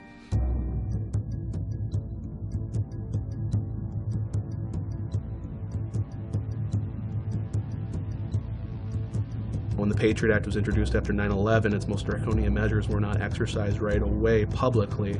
It was much more private. Well, now with the passing of this new Senate bill, they're advertising it. They're saying it's here now. Have you heard of posse comitatus? You know that, right? Yeah, they mentioned that today, but I'm not familiar with it. It strictly prohibits, and it's very clear that the military is not to be used against American citizens, not to be active on American soil. Being military police, no, we don't feel like we're being used, because that's kind of our job too. Yeah, but not on U.S. soil, right? Actually, we're going to be certified as U.S. soil. Law enforcement? Everything they go through to be certified, we're going to be doing the same thing. It's almost like we'll be going through the academy like they did. Right there. Can you see your hands? Hey, look, you need to relax. Stop. I don't know who you are. You need to, do you have, don't put your hands on your gun. Are you kidding me? Go ahead and turn around for me, sir. I'm not turning around. All right, go ahead and step to your vehicle. Am I being detained? You're not being detained, but you're being questioned. What they're doing is turning the United States into Iraq, and that's really no exaggeration. The same legal structure that applies in Iraq under the laws of war is what they're claiming to be able to do here at home in the United States. There's no legal barriers anymore as far as they're concerned. And that any American citizen accused of being a terrorist does not deserve a jury trial, but instead will be an enemy combatant under the laws of war. It's authorizing military force, that's killing you, military detention, and military trial or rendition to some foreign country. It seems like that could happen to anybody. All it takes is for a couple of people to say, hey, you're a terrorist, and you're going to get picked up. You're not going to be able to talk to a lawyer. You're not going to have any rights in that situation. And when they say, I want my lawyer, you tell them, shut up. The Constitution guarantees due process. It does not guarantee judicial process. If you had a family member of yours arrested for any reason, let's just say they're guilty of a crime, wouldn't you at least want to know? Wouldn't you want to know that the facts will be disputed in a court of law, and that they stand a chance that if they are innocent, that can be found? Or they'll use one of the forms of torture that they've determined are actually not torture. It's all semantics. They say, well, this isn't torture, so we can do it. What they're saying now is this isn't internment, so we can do that too.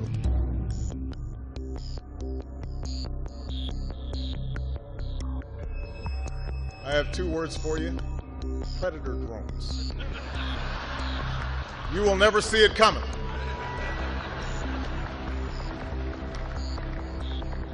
You think I'm joking? The Nobel Peace Prize winner has just announced he has told the CIA that it can assassinate American citizens in violation of federal law and in violation of treaties to which the U.S. is a party. They don't write these laws not to use them. I mean, where does he get this power? It's a huge change of presidential powers that has occurred because totally of right and totally constitutional. It's the one thing right to kill anybody without the due process of law and have a kill list? Are you kidding me? Anytime bombs are used to target innocent civilians, it is an act of terror. What the hell does that make you, Mr. President? President Obama has used more targeted killings than the Bush administration ever did. But when the president can kill whoever he wants, then he's not a president anymore, he's a king. The United States just 50, 60 years ago was the example of the world for freedom. Now you notice our criminal government never criticizes Russia or China anymore because they can't. And China passed its own NDAA and said, hey, we can arrest and kill people secretly too. Look, the Americans do it. It's just codifying into law that the United States Constitution and Bill of Rights are null and void. We know what this can be used for later on, because there's a reason you don't chip away at liberties, because at some point you end up with a tyranny. The minute you stop fighting for that freedom, it's going to diminish and ultimately disappear. And once it's gone, we're not going to get it back. I got 3 kids! I want them to grow up with freedom! Don't you want your kids to have freedom? They're not going to have it! What I don't understand though is how come more people aren't awake to it when it's so blatantly obvious to so many of us. Is the conditioning really that pervasive? God has ordained the police officers, in a sense, to restrain evil. We're to submit. I support it completely. You support it completely? So indefinite detention for Americans and assassination of Americans, absolutely, because Obama said it. Absolutely. All right. Happy 4th of July. Why should people give a shit? Well, because this is our country. This is our home. And we have rights given to us by the Constitution. I think that the 1% just wants us to feel that these are privileges that they give us rather than our essentially God-given rights. To the best of my ability. Preserve, protect, and defend. Preserve, protect, and defend. The Constitution of the United States. The Constitution of the United States. So help you God. So help me God. But I think it is an imperfect document, and I think it is a document that reflects some deep flaws in American culture, and that the framers had that same blind spot. What's frustrated people is that I have not been able to force Congress to implement every aspect of what I said in 2008. Our founders designed a system that makes it more difficult to bring about change than I would like. Our ancestors tried to protect us against this omnipotent type of power. That was the whole idea. Our ideas are going to be imposed on other people by force. I'm saying no, it is unacceptable to ever do that. Persuasion and peaceful cooperation is the only sustainable way to get past these problems with society today. Well, I mean, I obviously believe that my ideas are persuasive enough and beneficial enough to society that people should subscribe to them at the conclusions of their own reason and their own sense of right and wrong, but frankly, some people don't, and yet... And at the end of the day, you'll use force against those people. I believe that it's the role of the government to use force. So you won't do it yourself, you'll hire someone else to do it, basically. That's what a government is.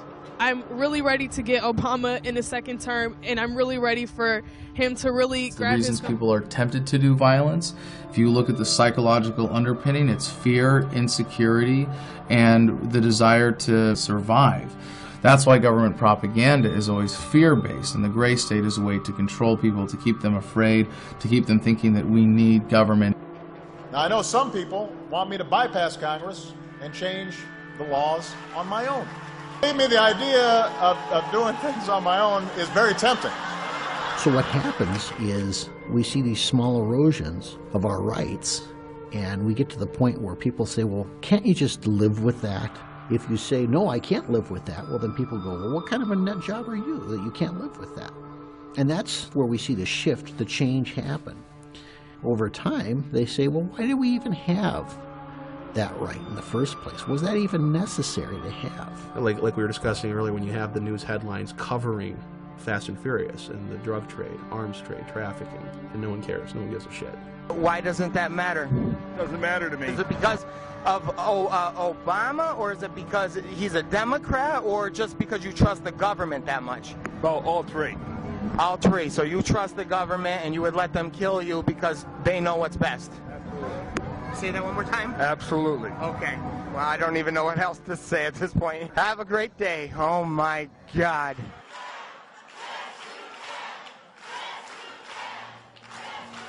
The gray state is inevitable. It's coming. Technically, it's already here. To urge you, today's Viper searches did not come from any particular threat. One TSA official says intelligence tells them they should be focusing on the highways as well as the airport. The menace of terrorism has mutated. Returning military. Homegrown terrorism is one of my biggest concerns. It's happening in our own backyard. They're recruiting truck drivers into the First Observer Highway Security Program. All have a role to play. Working together, we can all help secure our country. Well, what's suspicious activity? Again, in this sort of Orwellian nightmare we're descending into, people are not engaging in critical thinking skills, so suspicious activity is intentionally vague. Because, hell, to different people, anything's going to be suspicious.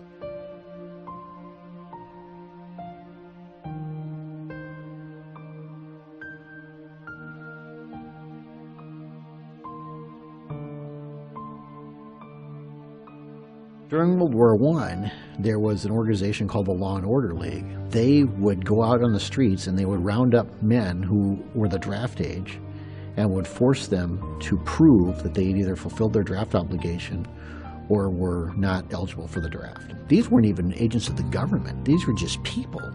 These people carried badges, and they had all the authority of the federal government behind them. Yes, we can. All those things are race to America. Yes, we can. Have our own dreams and do our communities, your dreams. Yes, we can. We have these pseudo-volunteer organizations now. Yes, we can. We really haven't defined what their role in all of this is either. We cannot continue to rely only on our military in order to achieve the national security objectives that we've set. We've got to have a civilian national security force that's just as powerful, just as strong, just as well-funded. Now we begin to appreciate the magnitude of our opposition. This is not an obsolete single tyrant thousands of miles away who threatens everyone's freedom publicly, but a convoluted mess of legislation and social evolution whose enforcers believe that they are working in the best interest of all and whose ranks are filled by our own friends and neighbors. They say revolutions are won by the 3%, and that may be true. But the gray state, the real gray state, is the 97% who will not have their entitlements threatened by a minority. And at the first sign that these government subsidies will end, will finally act to betray us. People are getting inured or conditioned to accept violence that's not happening to them. And next thing you know, you've got people showing up on your front door saying, it's time to go. We changed the law and now you fit. What we have now is the illusion of a free republic. It's called incrementalization. Hitler did not have the Jews rounded up into camps overnight. It was step by step. First they had to show their papers everywhere they went.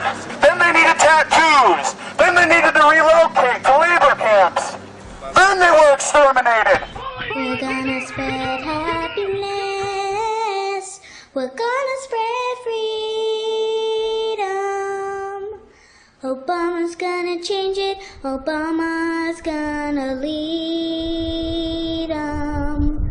We're gonna change it and rearrange it. We're gonna change the world.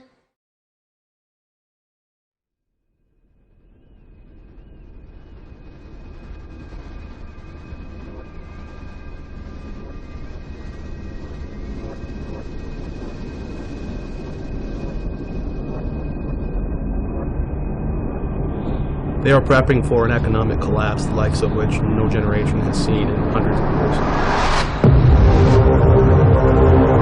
This is going to be devastating to every American family. We have printed and borrowed without limitation on a scale that the American people don't know. All of these things are going to come together. It's kind of a perfect storm. We are already in the abyss. Our monetary empire is unfolding before our very eyes. People say, when's it going to happen? When's it going to happen? Motherfucker, it's happening. It's happening right now. It's happening right now. And thanks to Mr. Geithner's influence, we've already shipped trillions of dollars over to the European Central Bank in the hopes that they could postpone this inevitable collapse. We are about to plunge headfirst into the third world. The prosperity you and I grew up with, the cheap access to food, clothing, fuel, never again. A future where the federal government literally controls distribution of power, food, water, is only one sort of widespread disaster away. You have 48 million people on food stamps right now. So when the economy collapses, literally millions, tens of millions of people dependent upon that system. They know nothing else. You look at Hurricane Katrina. They turned the Superdome in New Orleans into a giant FEMA camp, and they didn't get water out there for 5 days. You really think their job is to feed you and protect you? That's not what FEMA exists for. They exist for management, federal emergency management.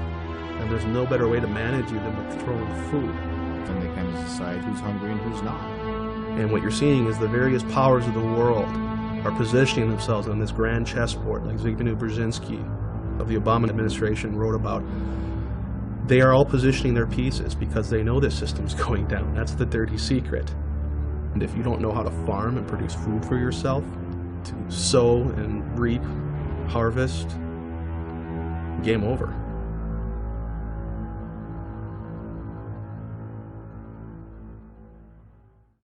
We have become decadent. We've become proud. We've become arrogant. And worst of all, we have abandoned our Bill of Rights. We've let them take it. If we allow democracy through negligence and carelessness and the crude ambition for money, power and glory of politicians, to be handed away, as we already have in Britain, to a supranational entity which we do not elect and cannot control, then you become just another police state. The freedom of the people will no longer be guaranteed by their own voice and their own vote. There will be an increasing gulf fixed between the governing class, which will wield all realistic power, and the governed, who will wield none. We'll be right back to square one. And all the work of your founding fathers will have been carelessly set at naught by the very people to whom you have entrusted the defense of that Constitution against all comers. You are violating the sacred oath you have taken. You are listening and obeying orders from tyrants who are taking their orders from the big banksters. Understand what you're doing here today will play effect throughout history. We are loving. My name is Mike Vanderbilt. I'm from the great free state of Alabama, and I'm also a 3%er. I believe in free men, free markets, the rule of law under the Founders' Republic, and that the Constitution extends to everyone regardless of race, creed, color, or religion. What I say now, I say with reluctance, with sadness and not a little bit of dread, but say it I must. For silence in the face of tyranny implies consent, and I do not consent. We are in an uphill fight, and it is so wildly outside the bounds that at any time we could have another Lexington Green. It could happen any day.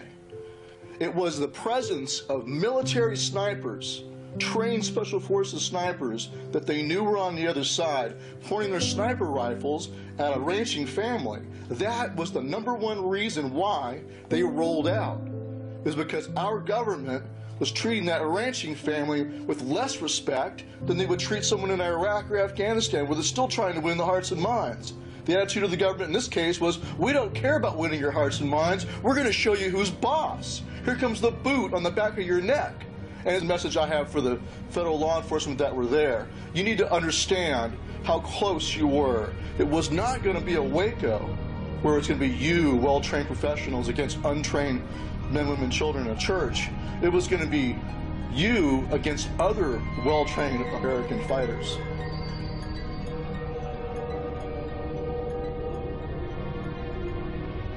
As far as I know, King George, until the fighting started, did not claim the power to order colonists murdered. But your president now claims the authority to use drone strikes or anything else against you. It's even worse than what King George claimed the power to do. They're asserting the power to treat you, the American people, exactly the same as an occupied, conquered enemy nation. What is that? It's treason!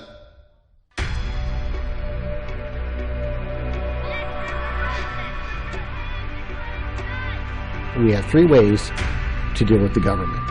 We have the soapbox, we have the ballot box, and we have the cartridge box. If they catch you violating their unconstitutional laws, they will, when they please, send armed men to work their will upon you. And people, innocent of any crime save the one these tyrants created, will die resisting. If it came to the point and started rounding people up, I would resist. I would not go to a camp. I would rather die in the street with a gun in my hand than die in a camp. And if I have to die, I'm going to die a free man. We will not bow! You wish to stay free and to pass down that freedom to your children's children. You can do no less than become the lawbreakers they have unconstitutionally made of you. You are the modern American revolutionary. Unlike them, all you have to do is preserve what was already given to you by the blood of other patriots. You have to make sure it's not in vain. As long as your heart beats, as long as you draw breath, you have a duty to stand. We will not comply. We will resist. Accept that fact. Embrace it. And Resolve to be the very best, most successful lawbreakers you can be, and you will stay free.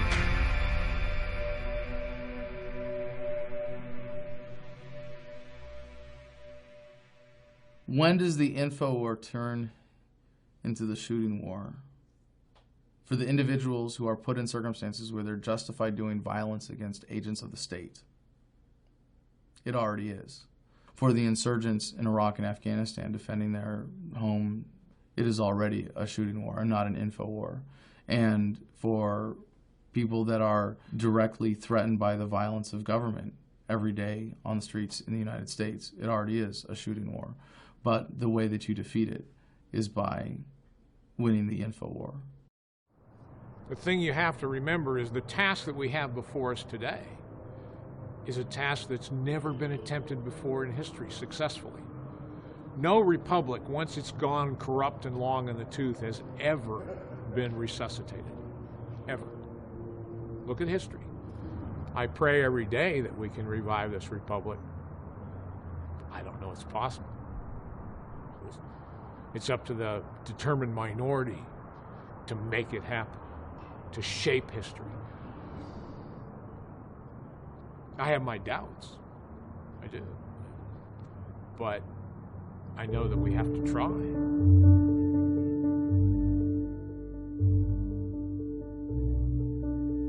But America, you still consist of nothing but free, beautiful, independent human beings, capable of being the alphas of your own lives.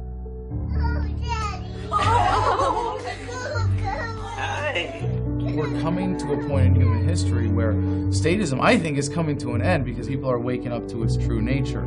Human productivity, prosperity, that the government can never stop, is going to empower us to see past the paradigm of statism. It comes down to the conclusion very simply, freedom is popular. It's not my message, it's a message of America. Zen libertarianism is something that has allowed me to really fully appreciate the epicness of every moment that I am fortunate enough to enjoy on this planet. If you really understand the physics of reality, the fact that every cell in our body is replaced every 7 years, at the atomic level there is no such thing as matter as much as there is waves of energy that matter is composed of, and of arranging the molecules in your brain to engage in the rest of the world, to be a part of the universe, to enjoy the experience that it is to be a spinning wave of energy, a spiral of light that we are as human beings.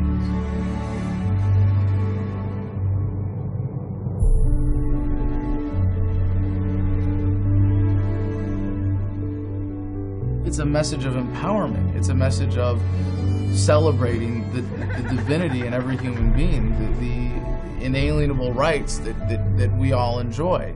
And there is no such thing as government. You can see it for what it is. There's not a police officer, it's just a man in a blue costume with a gun. And the guy in the courtroom isn't a judge who has some superior moral claim to your life. He's just a guy in a black robe. And you're able to see the matrix. You're able to wake up and see all of the code behind the language of society and the way that we think, and to be able to free your mind from that prison of fear and being able to step back and never be caught up in the fears of statism, to be afraid of losing your life, to never be afraid of dying because you come to accept its inevitability. That's Zen libertarianism. We choose to be libertarians because it makes our lives better to embrace the truth. At the end of the day, we all die. We're all going to die. No one gets out of here alive. And so what counts is what we do and who we are. We need to stop trying to wrestle over the government and use the government as a weapon against each other. I'll keep rolling. Okay. We need to say, we're not going to use violence to enforce this. We're not going to use force to enforce this. We're going to settle this in a more civilized manner.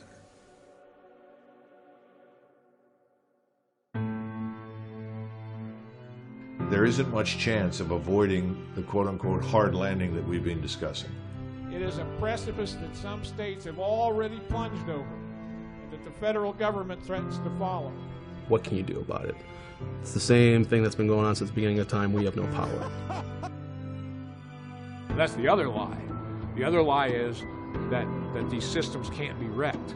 They can be wrecked simply by an individual saying no. Let's be a man in America and a woman. All we got to do is stand up and say no. There will always be somebody who wants to be free and is willing to fight to defend that. Human beings need to be free in order to achieve their full potential. Love is the core of this second American Revolution. We do have the power. It would be startlingly easy to reverse all of this, is what people do not generally understand. The elites in every case always believe they are invincible, and they never, ever are. Regimes always fail, and it's only a matter of time before everything comes crumbling down and a new beginning happens. Freedom, being free, will always be. All we have to do is essentially refuse to play ball. You get enough people to do that and just refuse to go along. It doesn't involve a bloody revolution. And in fact, for this one to really truly be unique from revolutions in the past, it has to be that way. And that's it. And it's up to us, guys. This is no joke.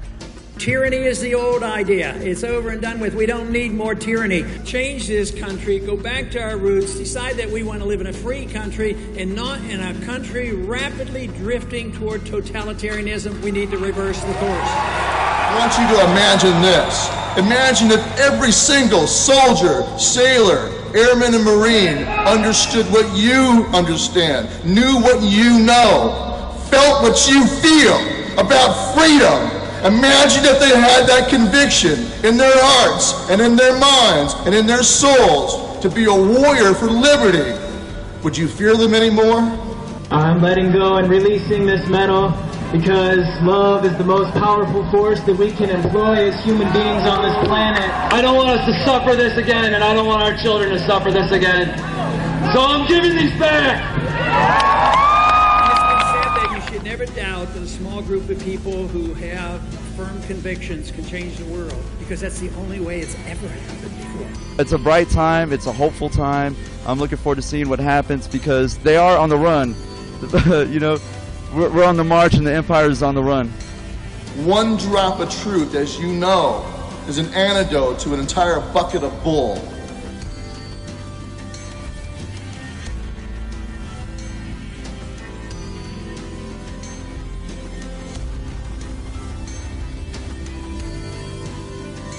An idea whose time has come cannot be stopped by any army or any government.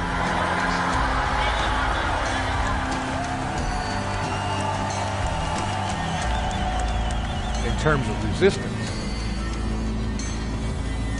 say no every chance you get. Every chance you get.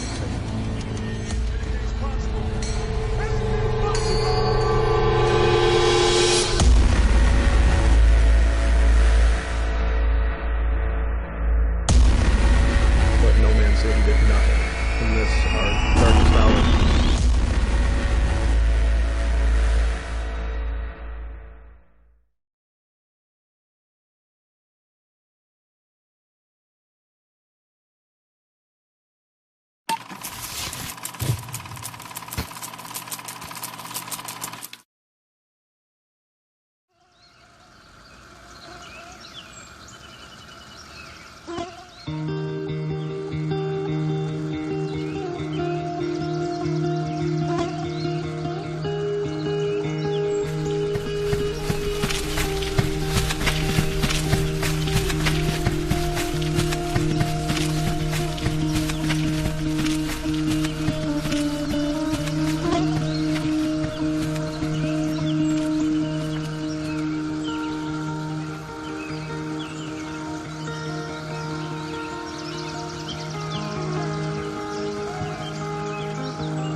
Thank you for coming out, because as you know, this is an independent project. We have a quadcopter drone. We're going to be doing aerials. We're going to have you guys busting up these houses, sicking attack dogs on children. You know, it's going to get nasty. Yeah. And just thank you guys for being a part of it. I hope you have the presence of mind to remain professional and not take it too far. It's just, I don't know what too far really is at this point. So just impress me, make it real. You're here for a reason, right? You're part of the Gray State team? Yes. Show it to me. Big family. Show it to me. Big family. Anything else? I think we're covered. Squad leaders, I want to hear you yelling to your guys. Execute commands. If they're doing something wrong, get them into play. That's your target house. High value individual in there, very dangerous, he's armed. Get there! Get your squad up there! Oh, get there. So David had saying all the time, he screamed, get there, get there. And David only showed you one time how to do something, and he hated if you had to go back and ask questions about it. Action! Hit it! Go, go, go, go! Okay, cut!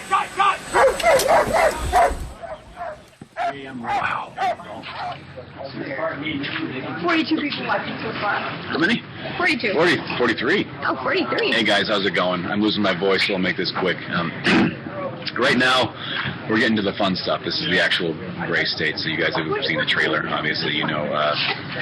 This is just a quick jump into the future. Can you do a loop of the house? Okay. Okay, I'm watching. Watch this, Daddy. I'm right here watching. Even in the midst of it, David always took time to acknowledge his daughter. You're a goofball. Say Gray State! Gray State! It's interesting being here on this set, because this set here, where we're shooting this interview, is where we did a lot of the shooting for Gray State. Action. If you are receiving this message, then you've been recruited. Welcome to the fight, Patriot. Okay, a little bit less on the happy. Less, okay. What is Gray State?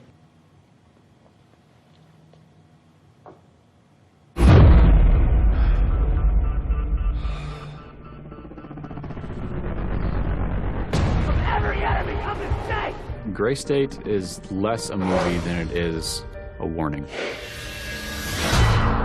We do not live in a dictatorship, but we do live in a police state.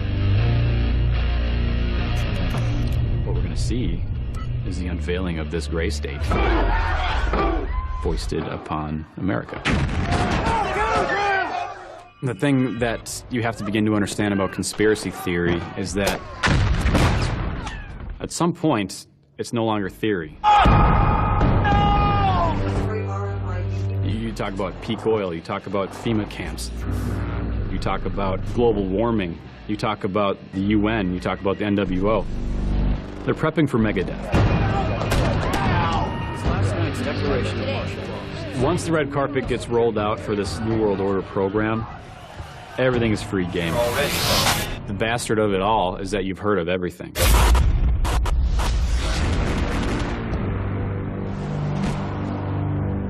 Americans believe that they can't do anything. And day by day, they're becoming correct.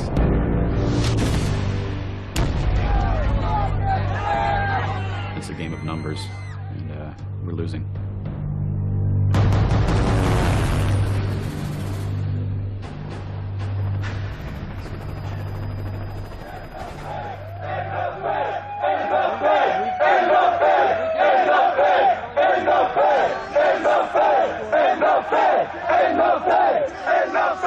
I want to salute everybody that came out to address the real elite, the robber barons that have taken over our society. These are cowardly scum. All right, get down there, folks. Mike's down there. Get them. Yeah. Come on. We're going to get the other people. Hey, Alex, can we lock in a time with you tomorrow for... I'll be out here like 9 in the morning. What are you guys doing with Ted? You know that dystopian movie you're always talking about on air? Yeah. We're the only ones doing it. So it's what happens if these guys win. And it's the dystopian near future reality we're looking at if we don't embrace liberty. Oh, that's what's called Gray State. Yeah. David didn't want to be leader for anything. He didn't want the glamour, the glory of the millions of dollars. You know, he saw a vision, he wanted to make it work, and he wanted to get it out. The Gray State movie. Go to graystatemovie.com. We're on Facebook. We're on YouTube. The word is getting out, and the war is coming. David Crowley was a voice for a movement that believed that a government shutdown was imminent, that the oligarchy and these corporate powers, the corporatocracy, could overtake our civilization, our society, and intern our citizens and take away all of our civil liberties and human rights. If you look around, this reminds me of Iraq. You've got the gradual decline of freedom and liberty. That's the gray state. He was a genius. He was a genius. I had never met anybody so analytical, so decisive, and so strategic. Thanks for coming. It's important to note that without the volunteered participation of people like you to give the project scale, all of the best ideas and loftiest ambitions would never be realized. This is not just a movie. Today we're all part of something much bigger. So a lot of people, when they look at David, they could think, why does he make everything so difficult, so challenging, and so tough? And probably the easiest answer is because he was a perfectionist. What the f*** is this wall, and how does it work? So, the wall is just a writing tool. The wall is something that every writer probably does. I don't know how extensive they get. Maybe they're better at synthesizing story than I am. So, I mean, if you want to look at it physically, you have the story here, beginning to end, also up, or top to bottom. So in constructing a story, you'll find out that it works on several levels. There's mythological storytelling, so it's the hero's journey as described by Joseph Campbell. Well, this whole thing has sort of taken on a mind of its own. We're still pretty new to this whole gig, but you know, it is developing. This project has developed momentum that I can't even describe. It has run away from us. Action! Okay, so head in your crotch. Bloody head in your crotch. Hi, Chris Peck. Nice to meet you. Slate. Speed. Action!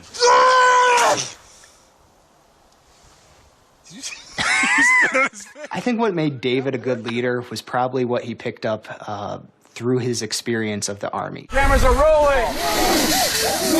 He would lead his crew like we were going into war and, you know, we might not come out alive. Who else could walk up to a group of 20 people and say, hey, you want to be actors in this scene? People with no experience at all.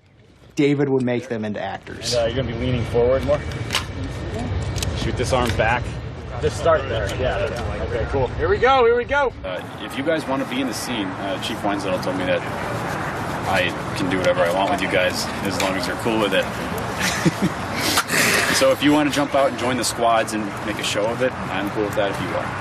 I want to get away with as much as I can.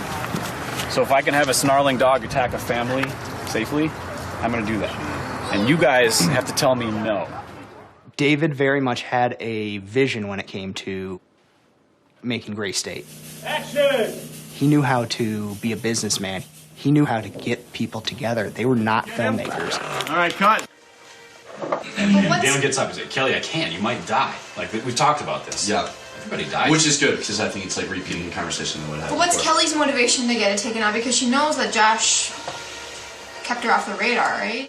David and Kamel were always one unit. I mean, they were incredible. I mean, they were a relationship you wish for. And I have a bear in there, a bear figurine. He's got too many figurines. Cherub figurines. They always had their own interesting way to express how much they loved each other. Yeah, that's better. I was just, You're fidgeting over there, I can tell. No, I'm not. I'm just laughing. I'm glad this isn't being narrated because, like, Daniel feels a lump in his pocket from the expo. It can mean a lot of things. So I'm glad no one's narrating it. Awesome. Ooh. Hold on, let me touch my lump.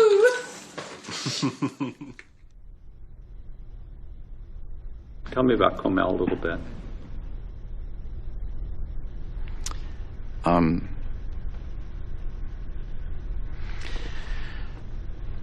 Sorry.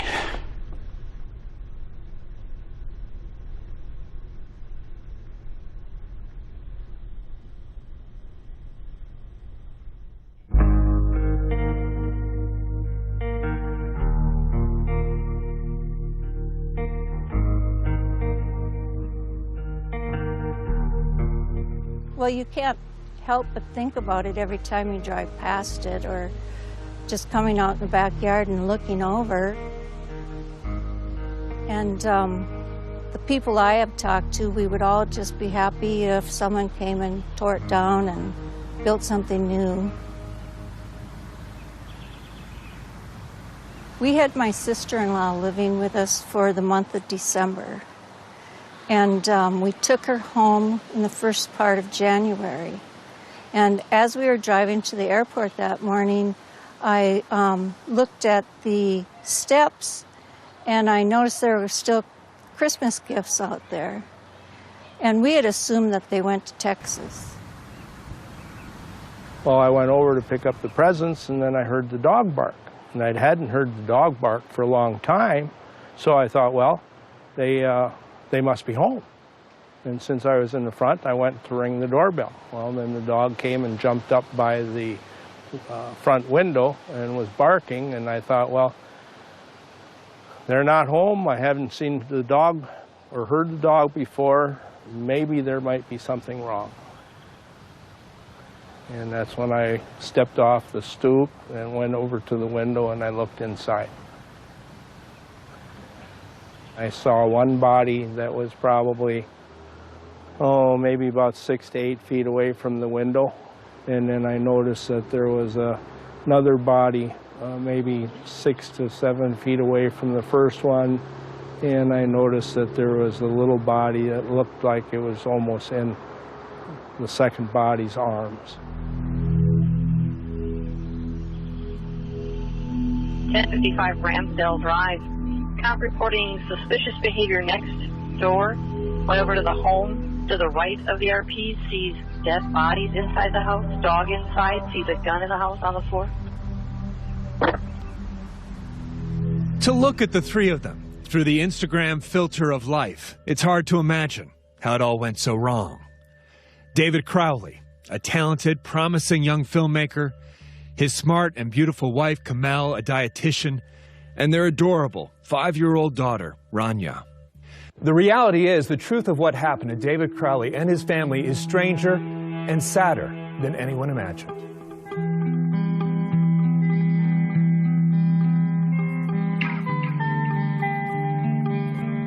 So this is the home in Apple Valley. I mean, this is a total middle-class neighborhood. And this was mid-January when police made the discovery. You can still see the Christmas presents on the front porch.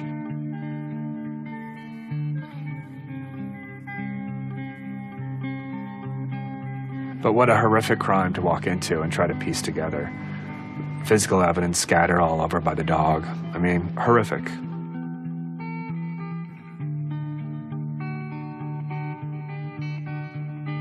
Investigators found about 22 terabytes of information, all strung together on hard drives, kind of daisy-chained all together. And you had to think that when they're looking at all this, they're like, okay, maybe the answer is in one of these hard drives. We find the why.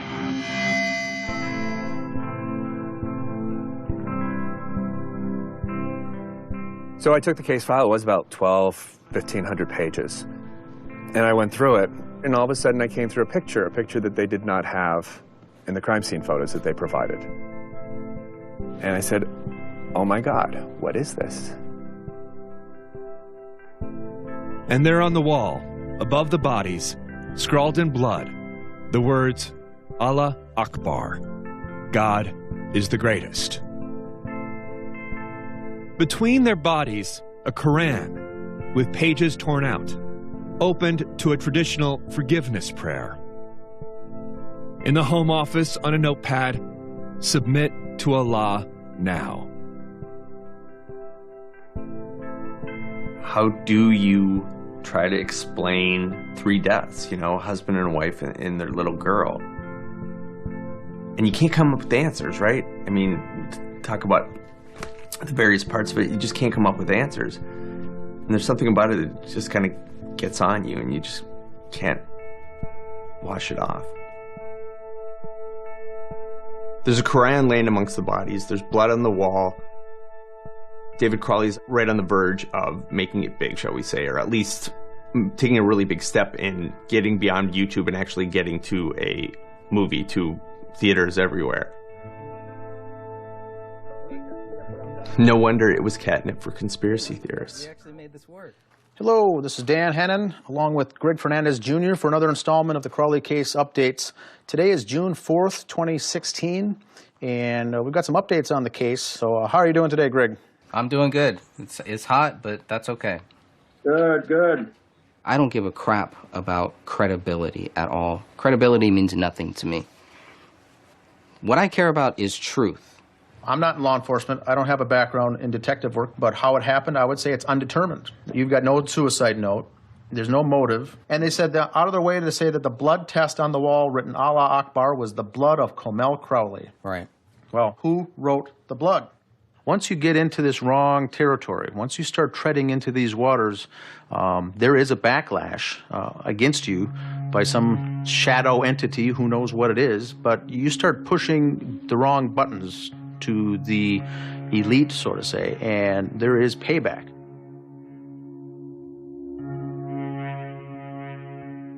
And I think one of the big problems with the people who think that David Crowley is guilty is they don't even want us asking questions now. They don't decide when we get to stop asking questions. We get to decide that. Did the government want to silence him and his film? Guys out here going after the truth get knocked off. This particular video really shows why the criminal establishment murdered not only him, but his family as well. As the admin and creator of the justice pages on the Facebook accounts, I allow all theories to come into play. I don't want to censor narratives. There are certain people out there that certainly believe that these things did happen. They ruled it a double murder followed by a suicide at the hands of David without any real investigation. There was no signs of domestic violence.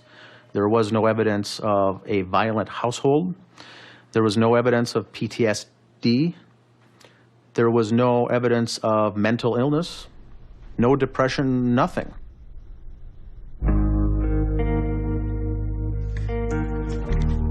There are certain points in every story that you can recognize that this is what happens to the character at this point in the story. For example, after Act 2 begins, eventually the midpoint is created, which is the metaphorical inmost cave. So the hero enters the labyrinth to fight the Minotaur, and he emerges with the secret, but the fight isn't over. And that applies to other stories, like the character doesn't have the right idea yet, and is still kind of struggling, but he achieves progress through proactivity, and all these things. And then eventually there's the supreme ordeal, which is like the ultimate fight to death.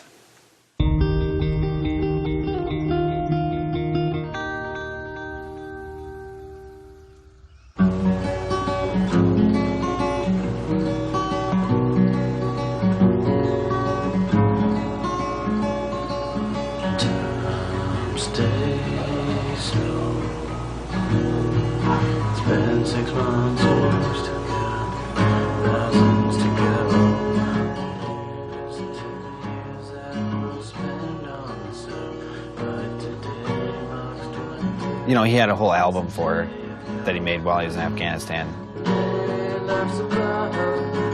He's like picking away here, you know, like he's played guitar his whole life, so.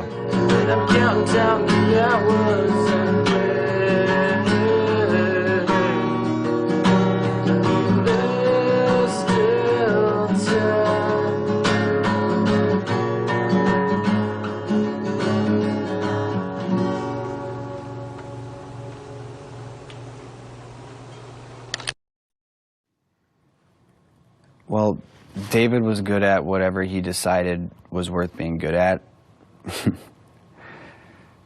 He was good at being a father. He was good at being a husband. He's good at school. You know, he did things differently. He thought differently, and he worked harder, and he was more driven. This is Crowley. Testing out the Spartan 8-footers. It's not quite 8 feet. Well, it's a little 6-footer, kind of. Yeah, well, maybe like 5'10". Yeah, whatever.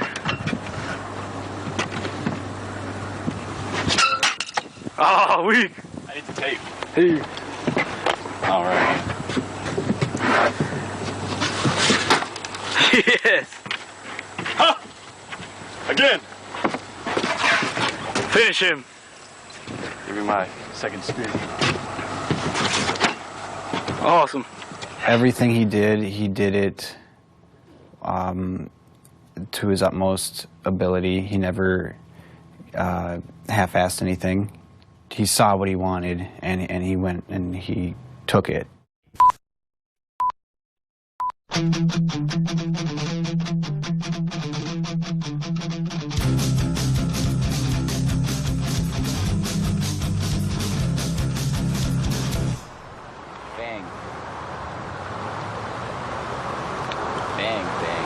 We never needed to join the military, but like we were playing airsoft, kind of like paintball or whatever. We tried to make it as realistic as possible, I guess, so we're trying to wear accurate uniforms and trying to do, you know, military-type movements and military-type things. And for me, and I think for him too, it was just a natural progression of, I like the military, I like guns, I like, you know, that type of thing. So I'm like, I would like to progress from playing it to being it. I can't ever remember deciding to join the Army, but of course we were all inundated with the whole glory aspect of it, having seen Black Hawk Down, which came out around the time that we were in 10th grade. And so at some point it became obvious to us that we were joining the military.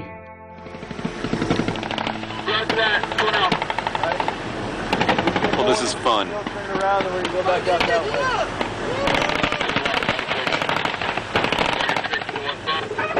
I served in Ramadi, Iraq in 2006, and I witnessed directly what we're doing there, the good and the bad. This? Put in the water? He drank it all. He drank it all. Here, give it to old boy right there. Put this in the water, dude. 9/11 obviously generated a lot of emotion. You see 3,000 of your fellow Americans incinerated. You think, that sucks. So when they say we need to go to Iraq because of this, you're going to Iraq, buddy.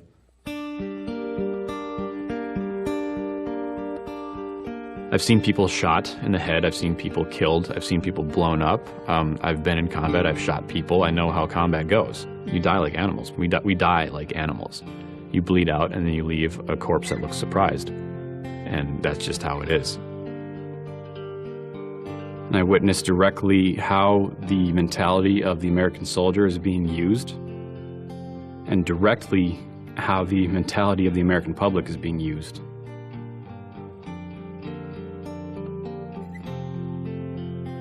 I mean, when you follow a flag, you're going to be manipulated. It's not like following a person or following an idea. You're following a country. And whatever that country says to follow, you're going to do. It is morally reprehensible what we're doing in the Middle East. And if you don't understand that yet, you need to open your eyes, because you are a slave for the most insidious global agenda mankind has ever known, and you are directly responsible for that. At some point, you've got to realize that you're just a dog jumping through hoops for the government.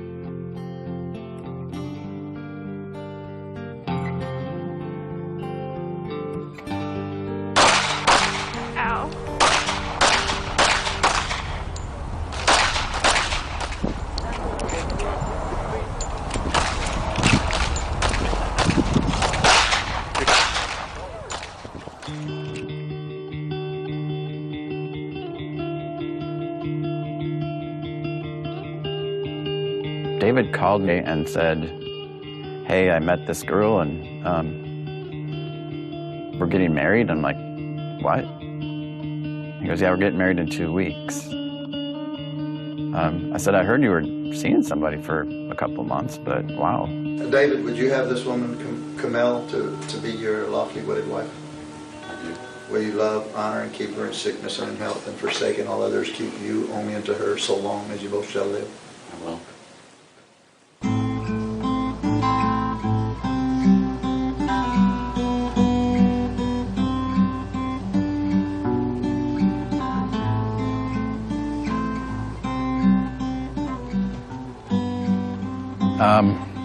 I first heard he was having problems when he went to Afghanistan, and he was really struggling because he's now afraid. He was never afraid before, but now that he's met Kamel, he really has a reason to live. He really doesn't want to get killed. He has a wife and a daughter on the way, and he thought he was going back to civilian life, and he'd done his time, and Uncle Sam said thank you, and now all of a sudden he is being thrown into what he feels to be a corrupt war. What the stop loss did to his worldview, and how he described it to me, was that he had a breakdown. I was stop lost. I was involuntarily held by the military for 15 months. I was forced to deploy against my will. Had to leave my brand new wife at home. And I come back from that very disgruntled, to say the least. Nothing good ever comes out of a deployment except for, well, a body count.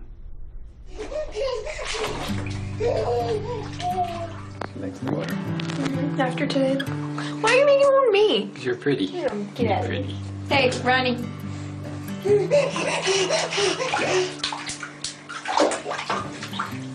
Kamel was very devoted and attached to Ronnie.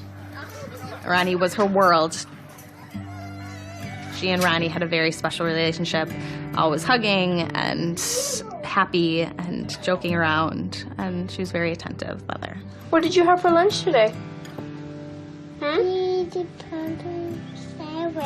You ate a peanut butter and jelly sandwich? Yeah. She was just what I thought every parent would want in a daughter, you know? She likes pink.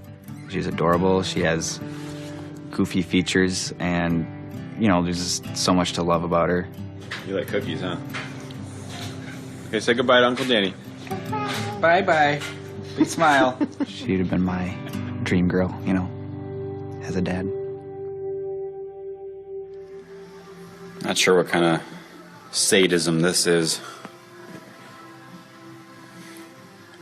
Because you know he's never going to get that stick. And I think that's the whole point. Let's hope no one loses an eye. Because then I got to deal with it. Kamel would make a lot of comments on the fact that David was very clear he did not want any more children, which at the time I thought was weird because they were so young. To be that final about that decision at such a young age surprised me. Hey, so what you looking at? This one. Are you going to kill? No, we're not. You're not going to kill? Why? Because I'm not going to kill him. Well, that's nice. That's good. He's a baby. Ugly baby. And we definitely don't kill babies, do we? No. No, no. When I had a baby, when I had a baby, we don't kill my baby. Nope. That's why you're still alive, and it's your 4th birthday tomorrow. When I'm a baby, we don't kill my...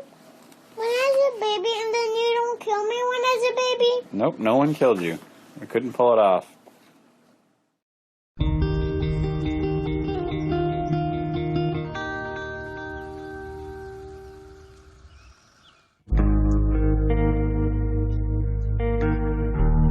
If a character has a desire, that means he often has a competing internal desire, which often comes from a past trauma that usually is explained at the midpoint. It becomes very scientific and very methodical, but that doesn't mean it's any easier to create.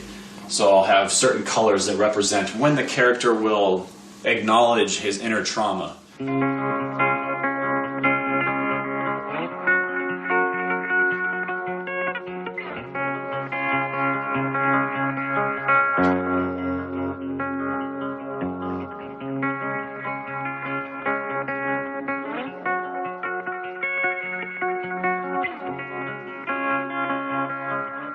Gray State is shot everywhere, but mostly it's shot in a studio. But you'd never know looking at the footage. All this buzz that people have for Gray State, we didn't start it.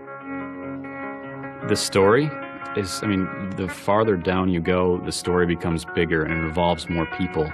It involves generations and generations of Americans and everyone else playing their part leading up to this moment. So yes, once you begin to connect these dots, there's no way you can't tell a story about it. He was introduced to the idea. It started out as a fun little fantasy, and then I think it kind of snowballed and got bigger than he had imagined it would. Okay, Mitch. Yeah. Put a mark down.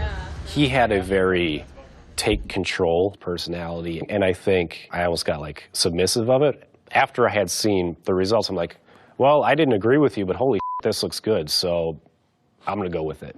Okay, I'm gonna be frank. This is a public execution. Gunshot to the back of the head. Who wants it? Gunshot to the back of the head. No. 3 times. Sold. Yes, I want to be killed. So this was, in the trailer, this would have been preparing for one of the execution scenes where one of the militia people basically executes 4 people in a row. So we were prepping for that spot. Didn't this strike you as kind of creepy? Yeah, very creepy. It's like this. Yeah, you can even like give a little bit of a cock and if you want. Just bang, bang, bang. And even like, don't even walk up to the 4th guy, just kind of do it from a distance. Bang. Okay, just listen for the pop, guys, and it's got to be instant. And guys, this is the grossest thing about this movie is that it comes home like this, all right? Okay, here we go, here we go. Adam, first mark. Camera's rolling. Action. Here it comes, guys, breathing, breathing. Here it comes.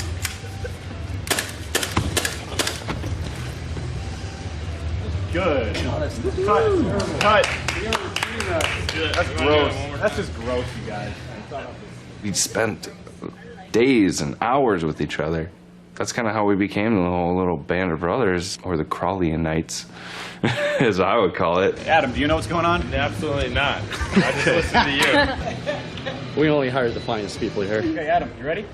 I never felt like David was necessarily the alpha dog. It was more of David was the type of person that would literally give his shirt for you, or off his back for you. Anyone who's not packing should be. He turned into a pit bull when he was directing, but set that aside, I mean, he was a sweetheart. Awesome. Yeah? Awesome. What's next? What are we doing next? Like, same thing? Yeah, you're my AD, okay? Okay. So, if it's going to be down to a situation where we get the cameras over here and the... I think Kamel's role with Gray State is she was literally David's cheerleader, like just always there at his beck and call, night and day, to get this project pushed and done. You know, because David's success would ultimately mean their success. But we got to like him, otherwise we do not care. And when he comes in at the end, like, oh, that guy again. I don't think you're supposed to care. It's not about him. He tried to save Kelly, and then he throws his beautiful funeral for her with this girl, which I like. And, you know, there's just something mysterious about him, and I'd like to leave it there. I don't want to know him yet, because I'm trying to figure Daniel out. Kamel still is a mystery. I mean, the vibe that I always got was free-thinking, independent woman. So the idea that she somehow becomes a puppet of her husband, just that's the question that's still there, right?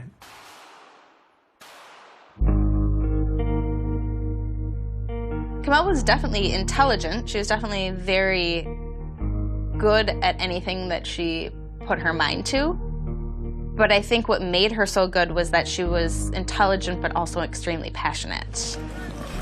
Come on, baby. Get it. I'm going to run with you. She was easy to talk to and was a quick thinker when you would ask her questions. She was intellectually curious and jumped on whatever she thought she should be pursuing. If it was the paleo diet, she was all on board with that. They named their dog Paleo. You know, I think she was trying to find her place.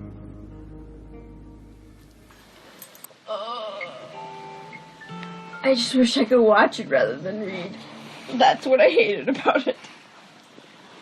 And I hope you make it better than what I'm imagining. You will. So David Crowley bucks all convention. He self-funds a trailer for a movie that doesn't exist. He's going to use that trailer as a marketing tool to get money to pay himself in order so he can write the script. Then he's going to take that script, take it to Hollywood, get $30 million to make the movie that he wants to make. It's an improbable dream. I mean, it's a guy in Apple Valley. He's unemployed. He's got a young family, and he's doing it in reverse order. I don't believe that even he could have foresaw how successful that was going to be.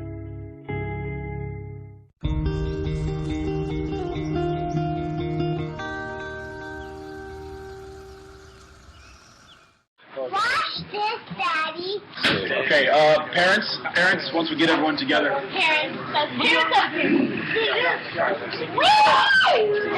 You know how the police typically view us, peasants in situations where they get to use their weapons.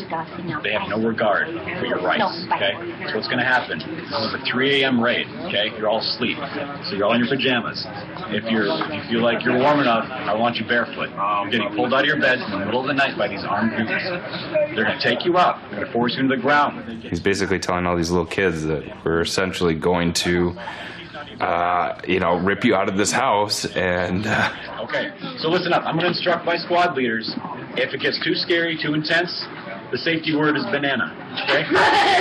So you can scream, don't hurt me, stop hurting me, and stuff, and they're not going to listen. If you say banana, they will hands off. They'll stop. It's funny. He could even get kids to do what he wanted. And action.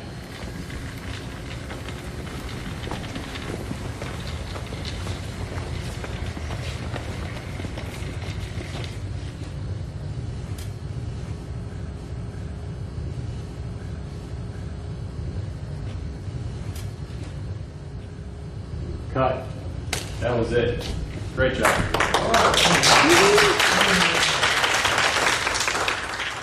Hey, what does dangerous mean? Dangerous means scary monster. That's what dangerous means. Okay. When you push that red one, then the monsters are gonna get you and they're bloody. No, when you're a little girl, and then you get an owl here. Bloody monster's coming. No, it's gonna get Mommy Como, and then when she's a little girl, and then she got blood on her face, and then monster's gonna get her, and then when she's a little girl, and then she got blood in her ears now, and then she. Look at all her dramatic effects. And then you got bloody. And then She really thinks about these blood things. everywhere, and then this room, and then this room is bloody, and then this room is a floor, and then lots of bleeding, and then the red man's gonna get you and draw you, and it's gonna get everywhere when you're a little girl. Yeah, I mean, okay, let's face it. You can, there's a red rum quality to it. It's like The Shining, right? A premonition that the girl is prescient. I mean, the way she's talking about this stuff is scary. But she has been exposed enough to some very dark things that this is what she knows, and this is what a little girl is now talking about. I mean, she's 5 years old.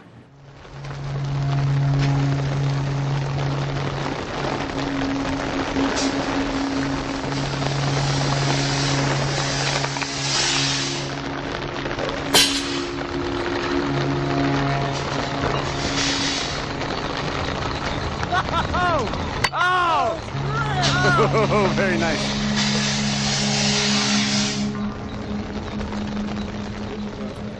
Who wants to watch? We all do. Flare and all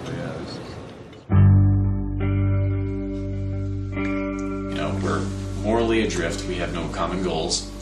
We're just a bunch of individuals in a collective state, and we don't support each other. And so once I identified that, I'm like, that's my villain. And so a person watching this film can be like, they subconsciously recognize that this scene is where there's supposed to be a meeting between the hero and the villain.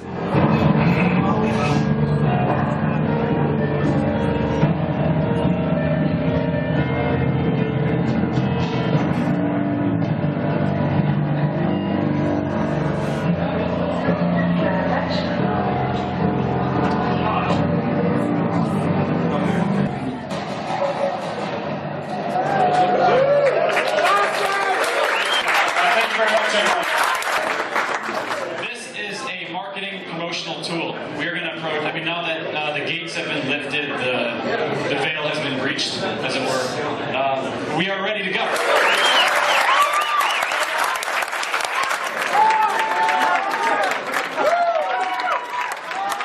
I think for us, shooting the concept trailer, raising the money that we did, setting the goal and crushing the goal that we set for, back then we thought it was totally feasible to do what we were going to do. We're very, very fortunate to have the crew from Gray State here today. Woo! Yeah! I think the fans had a great expectation of David. I think they saw the Gray State as the potential voice for this message and this story to be told. This is David Crowley, the brains behind the madness. These guys are working very hard to put out this incredible film. It's big-time stuff. So to hold David to that standard of excellence that he set himself up for, this amazing concept trailer that he put together, and this movement of videos and social media and press attention, they expected an incredible movie. Obviously, the things that we're showing, the things that we're saying are appealing to people, and it's making it a very popular idea. So this project started as sort of like, what am I going to do this spring? But it's developed into this beast that we can't even keep up with. So in the fall of 2012, the trailer comes out, and it very quickly just explodes online. He becomes a YouTube sensation. It's shared everywhere on social media, Facebook, Twitter, whatever it may be, and conspiracy theorists believe that this guy is perhaps a messenger. It's a near-future collapse of society under martial law. They've ordained him in some special way, and they're wanting him to deliver.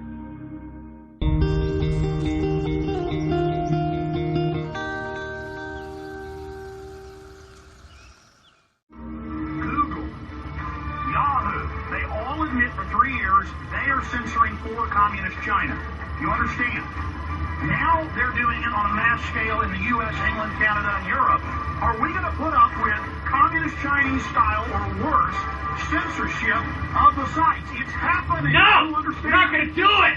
Comcast, Time Warner, others are doing it right here in Texas. Comcast is doing it in New York. Other major, the two major companies. That's what I've been saying! Weeks ago, in Canada.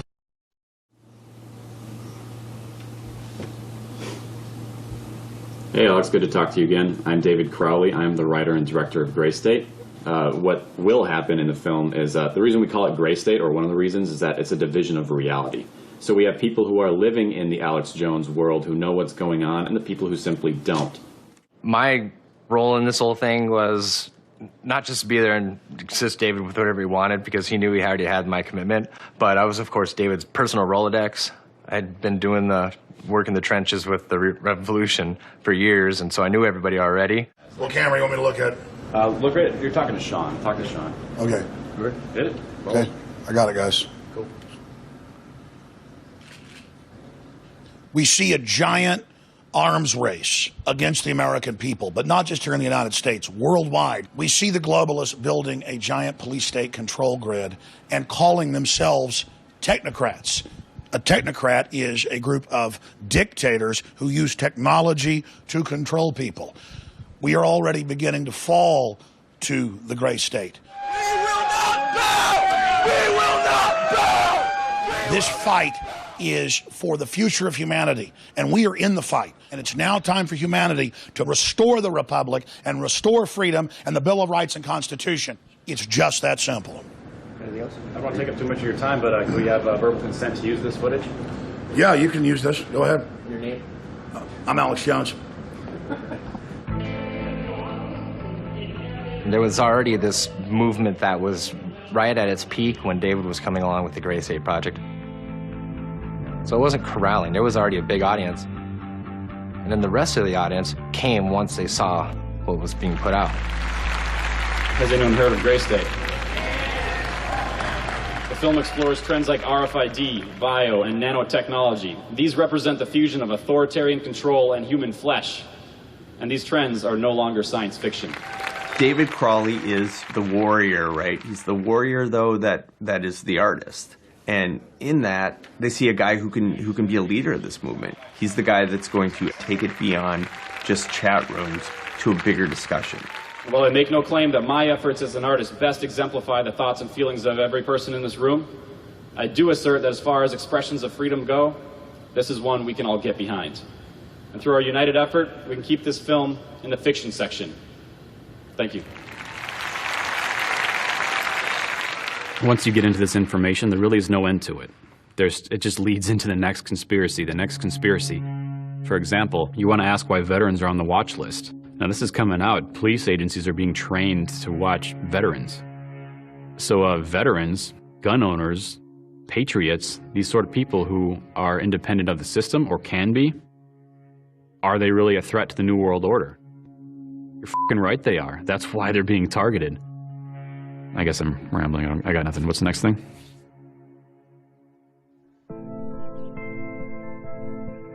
I think he had an element of paranoia to him. Like, whatever you told him, it's just he wasn't trusting it. He had gone through this transformation on that deployment. You know, it shocks the system, and you start looking at the world differently.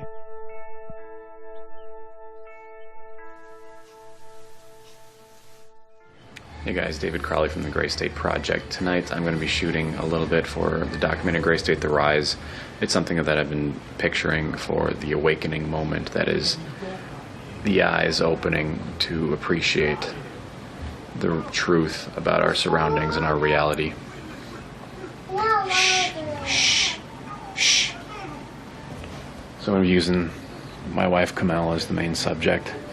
She ends up being in most of my projects. Should I look at her at all? Like, No. Oh, I'm so concerned for your life. He always had to be in control of everything, every variable, and there was no collaborating with him. That was the problem. So I think I should lean into her. Moms do that, like holding their child closer. Well, it looks a little bit cliche and stupid. Okay, you want to hit play?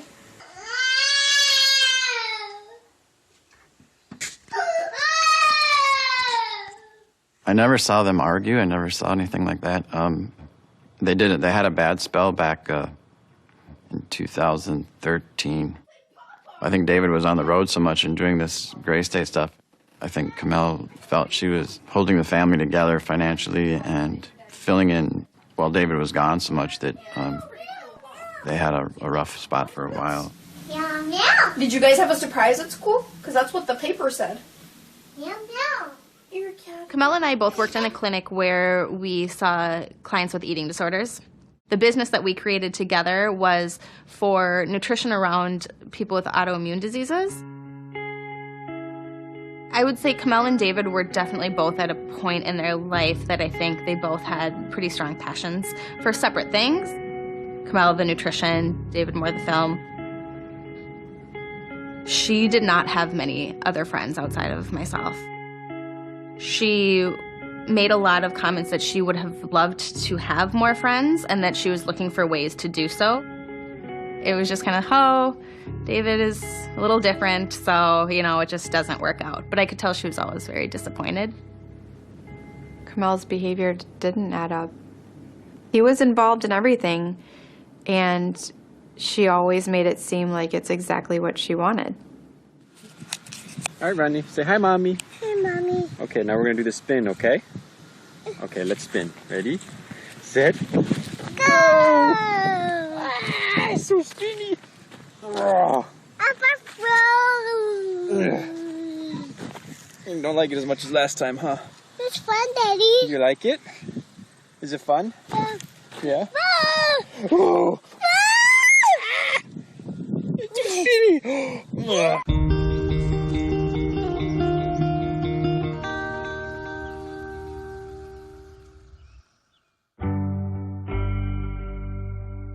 So less than 2 years after the trailer comes out, he's made his way to Hollywood. He has script in hand. He makes contacts with legitimate Hollywood insiders who believe and tell David that they're going to go out there and raise the money for a $30 million movie.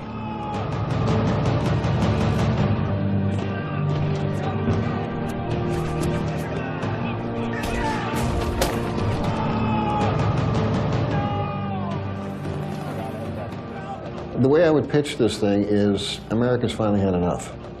It's the population of this country has had enough of a corrupt government, and they make a stand. I think to this day there's still a built-in audience for a film like this. David did a phenomenal job grassrooting this project. You know, we see all that from our aspect, and everything that David put into this was phenomenal in our eyes, just because of how this thing grew. It took on its own legs and grew and grew and grew and grew.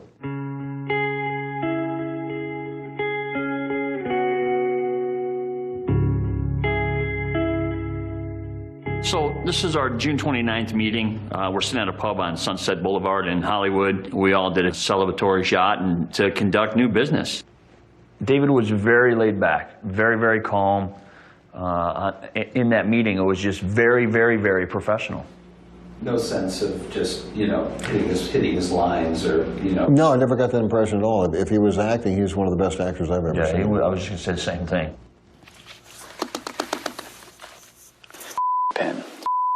Pen, we hate you. Mike's meeting 2. The outline. Projecting power, confidence. Talk fast, easy, and project. Como's right. You're wearing something black. You got to show some arm veins. Watch on the left wrist. Bracelets on the right. A necklace that's long enough to be tucked in, nothing too flashy. Just enough to indicate that you're confident with your personality. Right. I'm not a fleece, you know. I'm not just a quick fleece.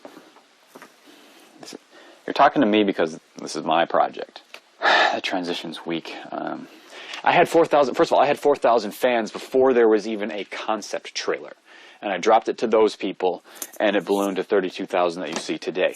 These are the proverbial fish in a barrel that every time you say New World Order, they get out their wallets. So, how are the rewrites? This will probably start it. How are the rewrites? First thing you're going to do is see what they do to each other. If they look at each other, are they measuring me right now? All right. Mike, I see just one producer credit on your IMDb. This tells me that this is either MEG's first production or you guys have something else in mind. Remember, you're achieving a dominant position by matching their experience with your enthusiasm. So let them answer, but your wrap up now. Here's the sunset on your beautiful day with your partnership with the mics.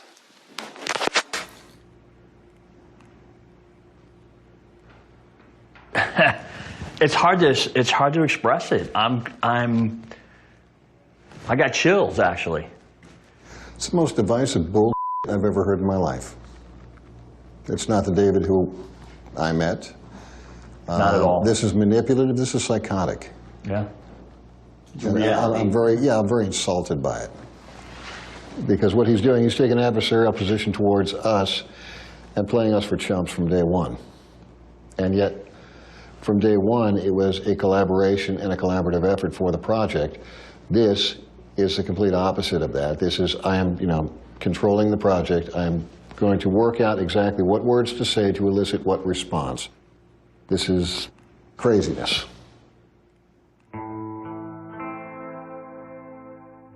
I don't even have to write it. I just have to have the idea, and people will start to do things. And I will make money off of it. Because this thing exists in my head.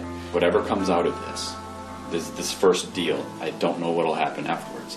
Because we're creating this thing that exists outside of all of us. You were given this thing, told, like, you're David, you have a task, you're a god.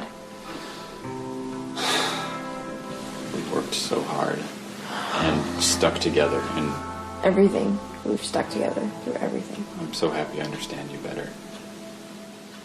I love the bitch in you. Passion, intensity, love is a lot of things, and love can turn into hatred too. It can turn into something negative if you put too much passion into it.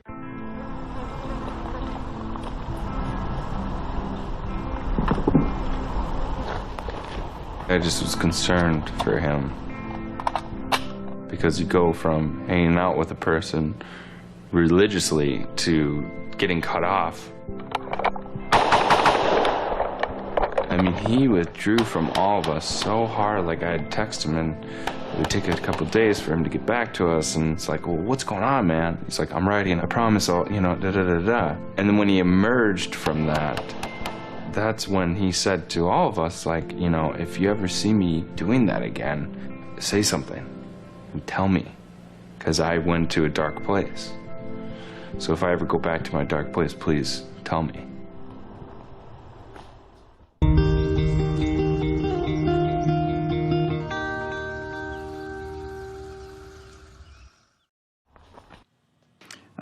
This is a journal entry. It's been a busy week writing Gray State, polishing it up. By the time you read this again, this whole nightmare will be over. David started journaling in day one. It's a program for journaling where he'd put pictures in every entry. They were random pictures, I think, but then he just journaled what was going on in his life at the time, mostly. He liked his dog a lot. I think his dog was one of his best friends. May 31st of 2014, journal entry. You will perform a ritual, a prayer for wisdom, love, empathy. These are the keys to unlock your ideal future, and you don't have an hour to waste. So he's searching, right? He's a guy that is trying to bring a greater truth or truths or things that are hidden from us. He brings the spotlight to himself. David starts to feel pressure. I mean, it's not just about him anymore. It's not just about what he's bringing to the table. He's got all these other people at the buffet, and they want his product. They want what he said he was going to do.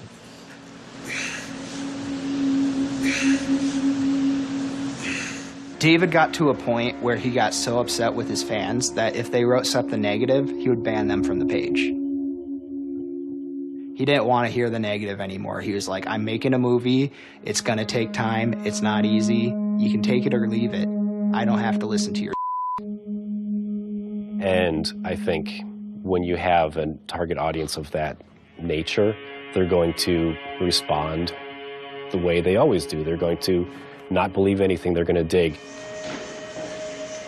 Kind of like comic book movies. If you get something wrong, the die-hard comic book fans are going to attack you for this or attack you for that. These people are just actually legitimately insane, though. That's the difference. I mean, the guy's more libertarian than anything, but he realizes that suspicions and wanting less government or questioning your government's motives or why there's wars or why are we, in Afghanistan or Iraq like that, is way different than these other people who hate. And he wasn't talking about hate. August 5th, 2014. David and Kamel are preparing for Ranya's birthday party. His quote was, "Unveiling from the distance everyone has perceived in us, ridding ourselves of dysfunctional relationships, friends, family."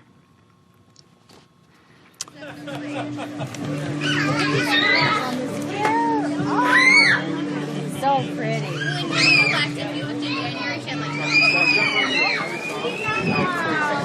Thank you. At the birthday party, the only thing that stood out to me was that they weren't talking at all. She had nothing bad to say about him. They had the closest relationship, and I just expected that they would flirt or kid around a little bit, but no, she was just really tense the whole time. I'd say it was during Ranya's birthday party where I noticed such a disconnect between him and Kamel, and it was just really weird. It wasn't like any other time I've ever been in that household. It was stale, stagnant air. It just was bad.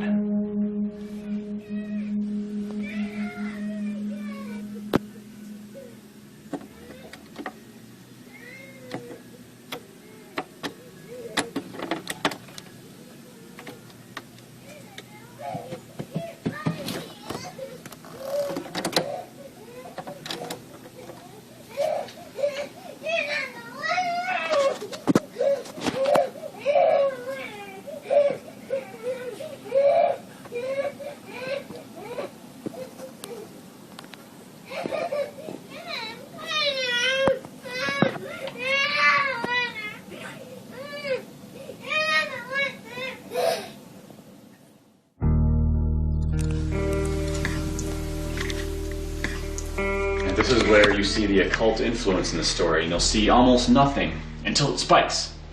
But then a hint starts to rise. But if the hint is rising, where does the hint come from? And have I planted it appropriately in the past? And I'm able to see, like, when the bad guy is introduced, is there enough of the occult hint? Has it been properly set up in the inciting incident? So I can ultimately bring it from nowhere and create this emotionally charged climax that is loaded with meaning that you didn't see coming. I moved back to Minneapolis in 2014 and linked back up with David. He was talking to me a lot about spiritualism. At this point, him and Kamel had converted, in a sense. They were no longer talking about Christianity. They were talking about and the resonance of the universe and transcendental philosophy and connecting to higher levels of consciousness. And whatever that was, David tapped into it. It's just for us. It's August 29th. Ronnie came home with a fever, and you were connecting and playing. Yeah, we were painting nails, and the door's right here to her room. I was sitting on the floor, and she was sitting facing me. And I had my back towards her bed. Mm-hmm. And then painting, and then we both felt something come through the door. David never really got into a lot of details of what was going on with Kamel spiritually or what would actually take place. He would more propose questions of, so if a some kind of spiritual attack, what would that look like? And then, okay, cool. And then as I'm going back to painting my nails, I know where her voice is because I've been talking to her, so a voice higher than that. So I just feel like the height was higher than where she was at the bed. No, you didn't like the song. I just froze. I'm like, Ronnie, did you say something? And just quiet. And I looked to see if she's awake or where it came from. She's like, what? No, I didn't say anything. I'm like, did you hear that? She's like, no, no, I didn't hear anything. And I came out and told you.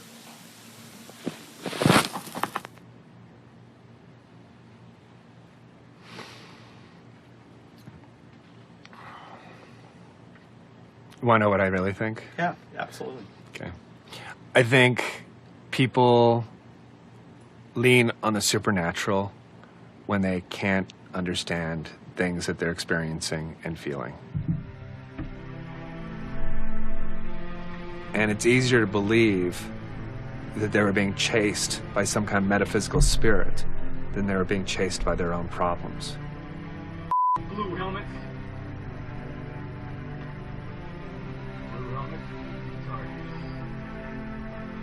After his daughter's birthday party, he starts just shutting down. The only way out. The only way out is in. Guy who was on social media all the time stops returning phone calls to the very important people who he needs in order for his dream to be realized. And nobody really knows why. So after the birthday party, me and David's communication became very sporadic. He was looking much more to be the sole controller of Gray State. He was looking for me to sign away my rights as being the creator and one of the actors in it. And I wouldn't budge on it. September 8th, 2014, there was a journal entry. The universe may want me to destroy Danny Mason since he has given indication that he wants to stand in my way. What a fool. Convert him to my cause or destroy him. His next actions will decide. Sounds worse than it was. It was just David being creative, I think.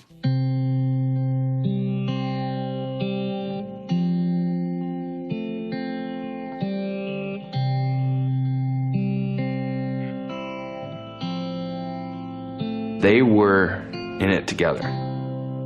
Like the disconnecting, which was weird. Because here they are disconnected at the birthday party. But yet, they as a couple are disconnected from all of us. And then it starts just going downhill from there.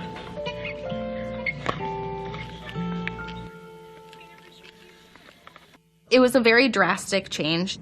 She became very isolated. Nobody would really see her. You wouldn't even know if she was at work, except for the fact that she was seeing her patients. She would take the back ways in and the back ways out. If there would have been any little clue, if I just would have known even about what it looks like for a woman to be nervous or whatever, like I didn't know.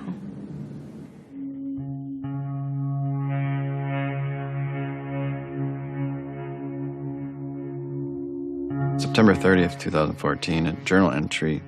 Utterly bewildered and spent. I think a part of me is broken. People are just creatures to tolerate and get around so I can be on my way.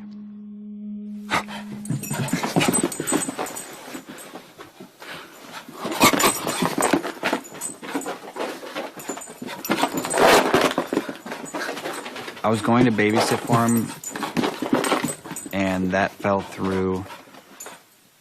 Go ahead. After that, I would send him a text here and there offhandedly, and nothing, just didn't hear anything back. And that wasn't out of the ordinary. He gets busy, he does his writing, he gets buried in his work, so I wasn't concerned. I did notice that he wasn't responding. Then it became more of, I don't want to say pleading, but then I began to think something was wrong.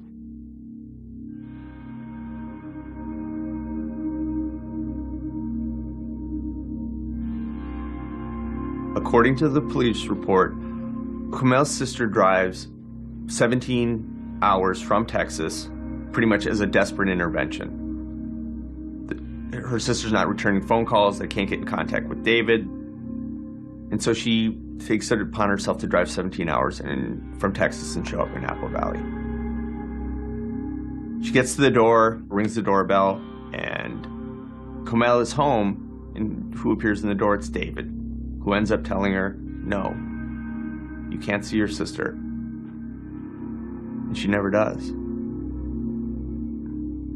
She came in late October? That's insane. Why wouldn't you let her in the house? I mean, what possible motivation, what possible reason could you have to explain that?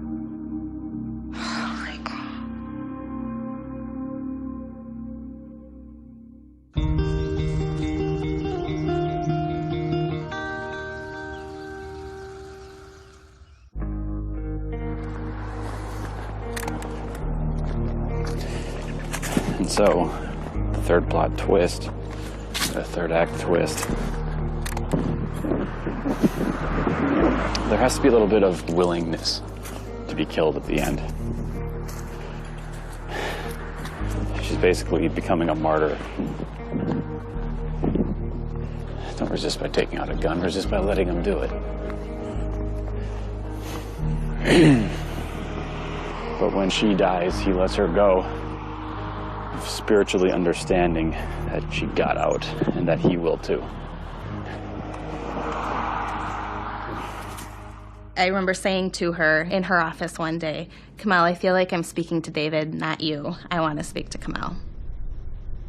And her response was, why? Do you think I'm not intelligent enough to come up with these things?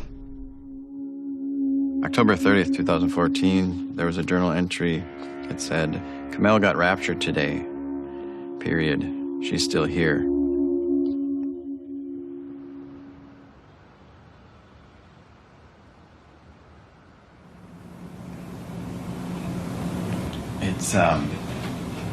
It was hard to hear when I first listened because there was some background noise in the room. I didn't realize there was anything on here.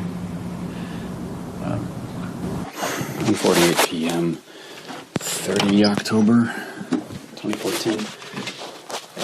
I was just getting back from Home Depot with a bunch of wood to build a compost bin. Had lunch with Coma, and suddenly she began to shake and weep and howl, as if like someone had died. And she sat down. She said, "This is what rapture is." You gotta give me some time. Can I just lay here? Yeah. Do you want? I was just trying to remember everything. If you want to contribute, you can help me remember. Okay. You said you've come very far to find me, and Ronnie and I need to come with you. And there's not much time. Time is not of our world. And on some level, your soul has committed to mine, and we're gonna go somewhere. And Ronnie's coming with. I'm just kind of skeptical, you know, I'm trying to make sure the source from whence it came was real. I don't know. My skeptical side right now, my scientific side, my brain's questioning where it came from. It's like, oh, was it something to confuse us? Am I crazy?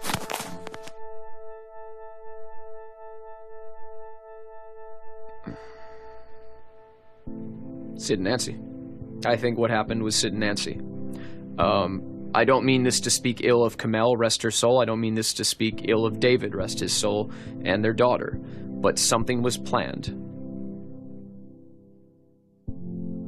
I think Kamel was in a hopeless situation and was just pretty much isolated with him. No friends, no family. And I think that she was hopeless.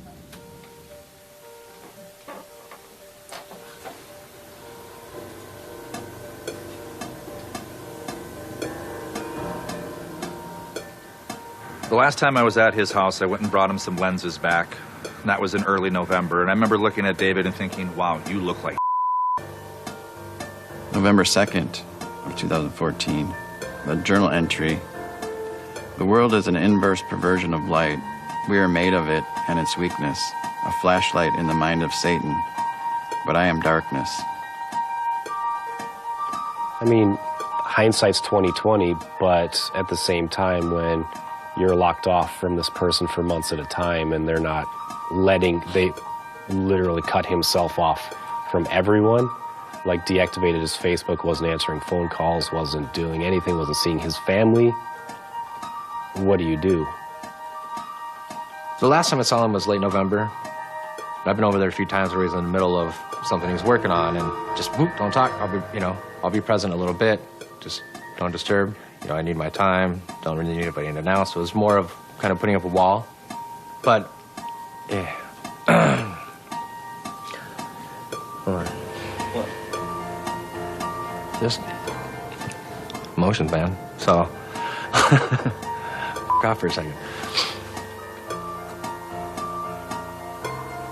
December 7th of 2014. The last pictures David took on his cell phone were of Kamel. She seemed happy in the pictures, and David used one of those pictures on his phone as the background. Kamel was on edge. He was on edge. He was thin. Eyes were sunken in. And that's when I approached him. I said, you know what, David?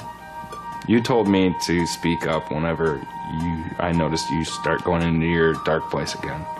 I said, Danny's worried about you. I'm worried about you. What's going on, man? And he literally looked at me and said, you and Danny have nothing to fucking worry about. I'm fine. When Kamel met me around Thanksgiving, she looked sad. She looked uncomfortable. I didn't know what to ask her. I was just trying to keep her there.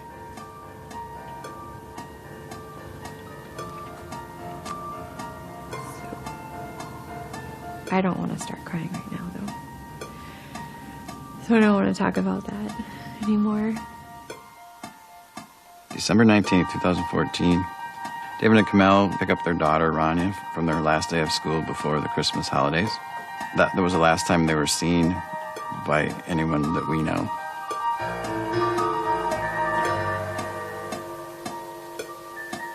Driving to his house on Christmas Eve, there was a voice in my head. I don't know if I want to talk about this. So when I was driving to his house on Christmas Eve, I had a feeling like that I needed to go to his house and just tell him that I loved him. And by the time I got close enough, I had talked myself out of it, and I said, I'll just stop by another time. Yeah, I wonder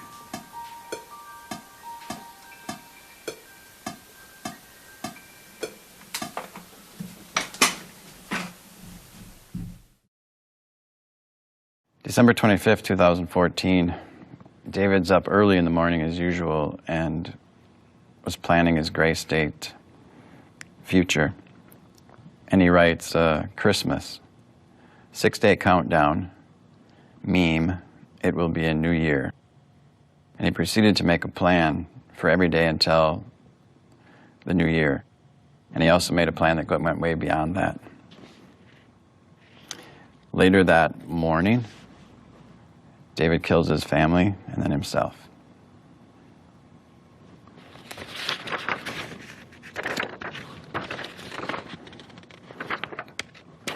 That's it.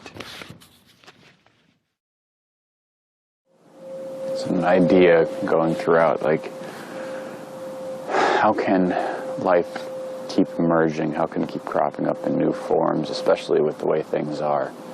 But life has that sort of that nature of resilience and persistence.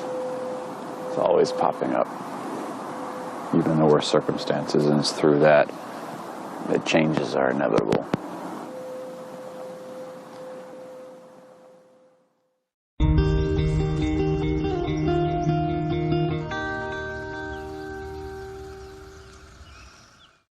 I got a call from my dad, and he asked if I was sitting down. He says, David. And then I was like, oh. And then he goes, Kamel. And I was like, oh. And Ronnie. And I just... I've never been stabbed, but it felt like something was going into my stomach with each name. And I couldn't breathe. And I just thought, this is like scripted almost. Apple Valley Police recently closed their exhaustive year-long investigation, and for the first time are sharing their findings with the Fox 9 investigators. It looks like David snapped and took the lives of his wife and daughter, and then ultimately himself. Who wrote Allah Akbar on the wall? He did. In her blood? Yes. Why did he do that? We believe that was just kind of a parting shot.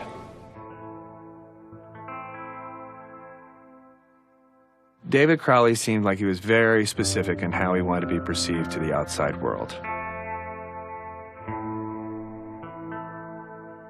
It was almost like David gave us this plot twist at the end of Allah Akbar. You know, this plot twist that wasn't going to have any resolution, but that people would continue talking about. Who walks into a house and sees Allah Akbar written on a wall and goes, oh yeah, David Crowley, someone who is not a Muslim, all of a sudden now he's writing it, and that somehow proves that he's guilty? David Crowley would not write Allah Akbar in his wife's blood on the wall and leave a Quran open. He never brought up that issue once. So what does it mean? To me, it was, my thinking is that it was throwing off the chains of pressure from delivering this movie, pressure from people telling me he had to make this movie, pressure as a man who has to provide for his family. And I think he was emancipating himself from all of it. David planned ahead. David was 10 steps ahead, 12 steps ahead. And his military training, if it taught me the same thing, I guarantee it taught him the same thing. You have alternate courses of action for every event that occurs.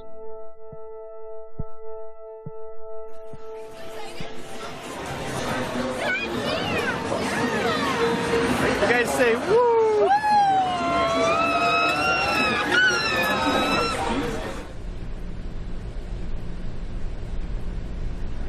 I don't think you're missing anything. I mean, you're coming up with a good, solid timeline for everything. You're interviewing all of us. The only thing you're missing is why. And you're never going to know why. I'm not, you're not, Danny, everybody, family, nobody's going to know why. That's the only thing that you're not going to have there. And this is the strange thing. It's almost like he created a soundtrack to the murder-suicide. You know, something called Ascent. This music probably played for hours, maybe days after they were dead. Was he imagining these 53 songs as the songs that he would play while he's committing a murder-suicide? It's hard to know. I mean, this was on a loop. Who plans a soundtrack for the murder of their family? I don't know. I don't know.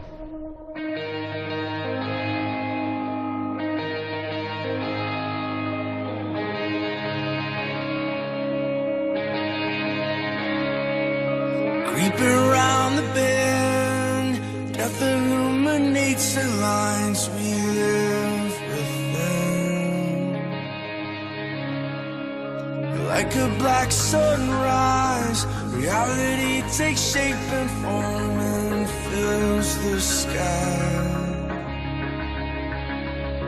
Some questions will fade, these will remain.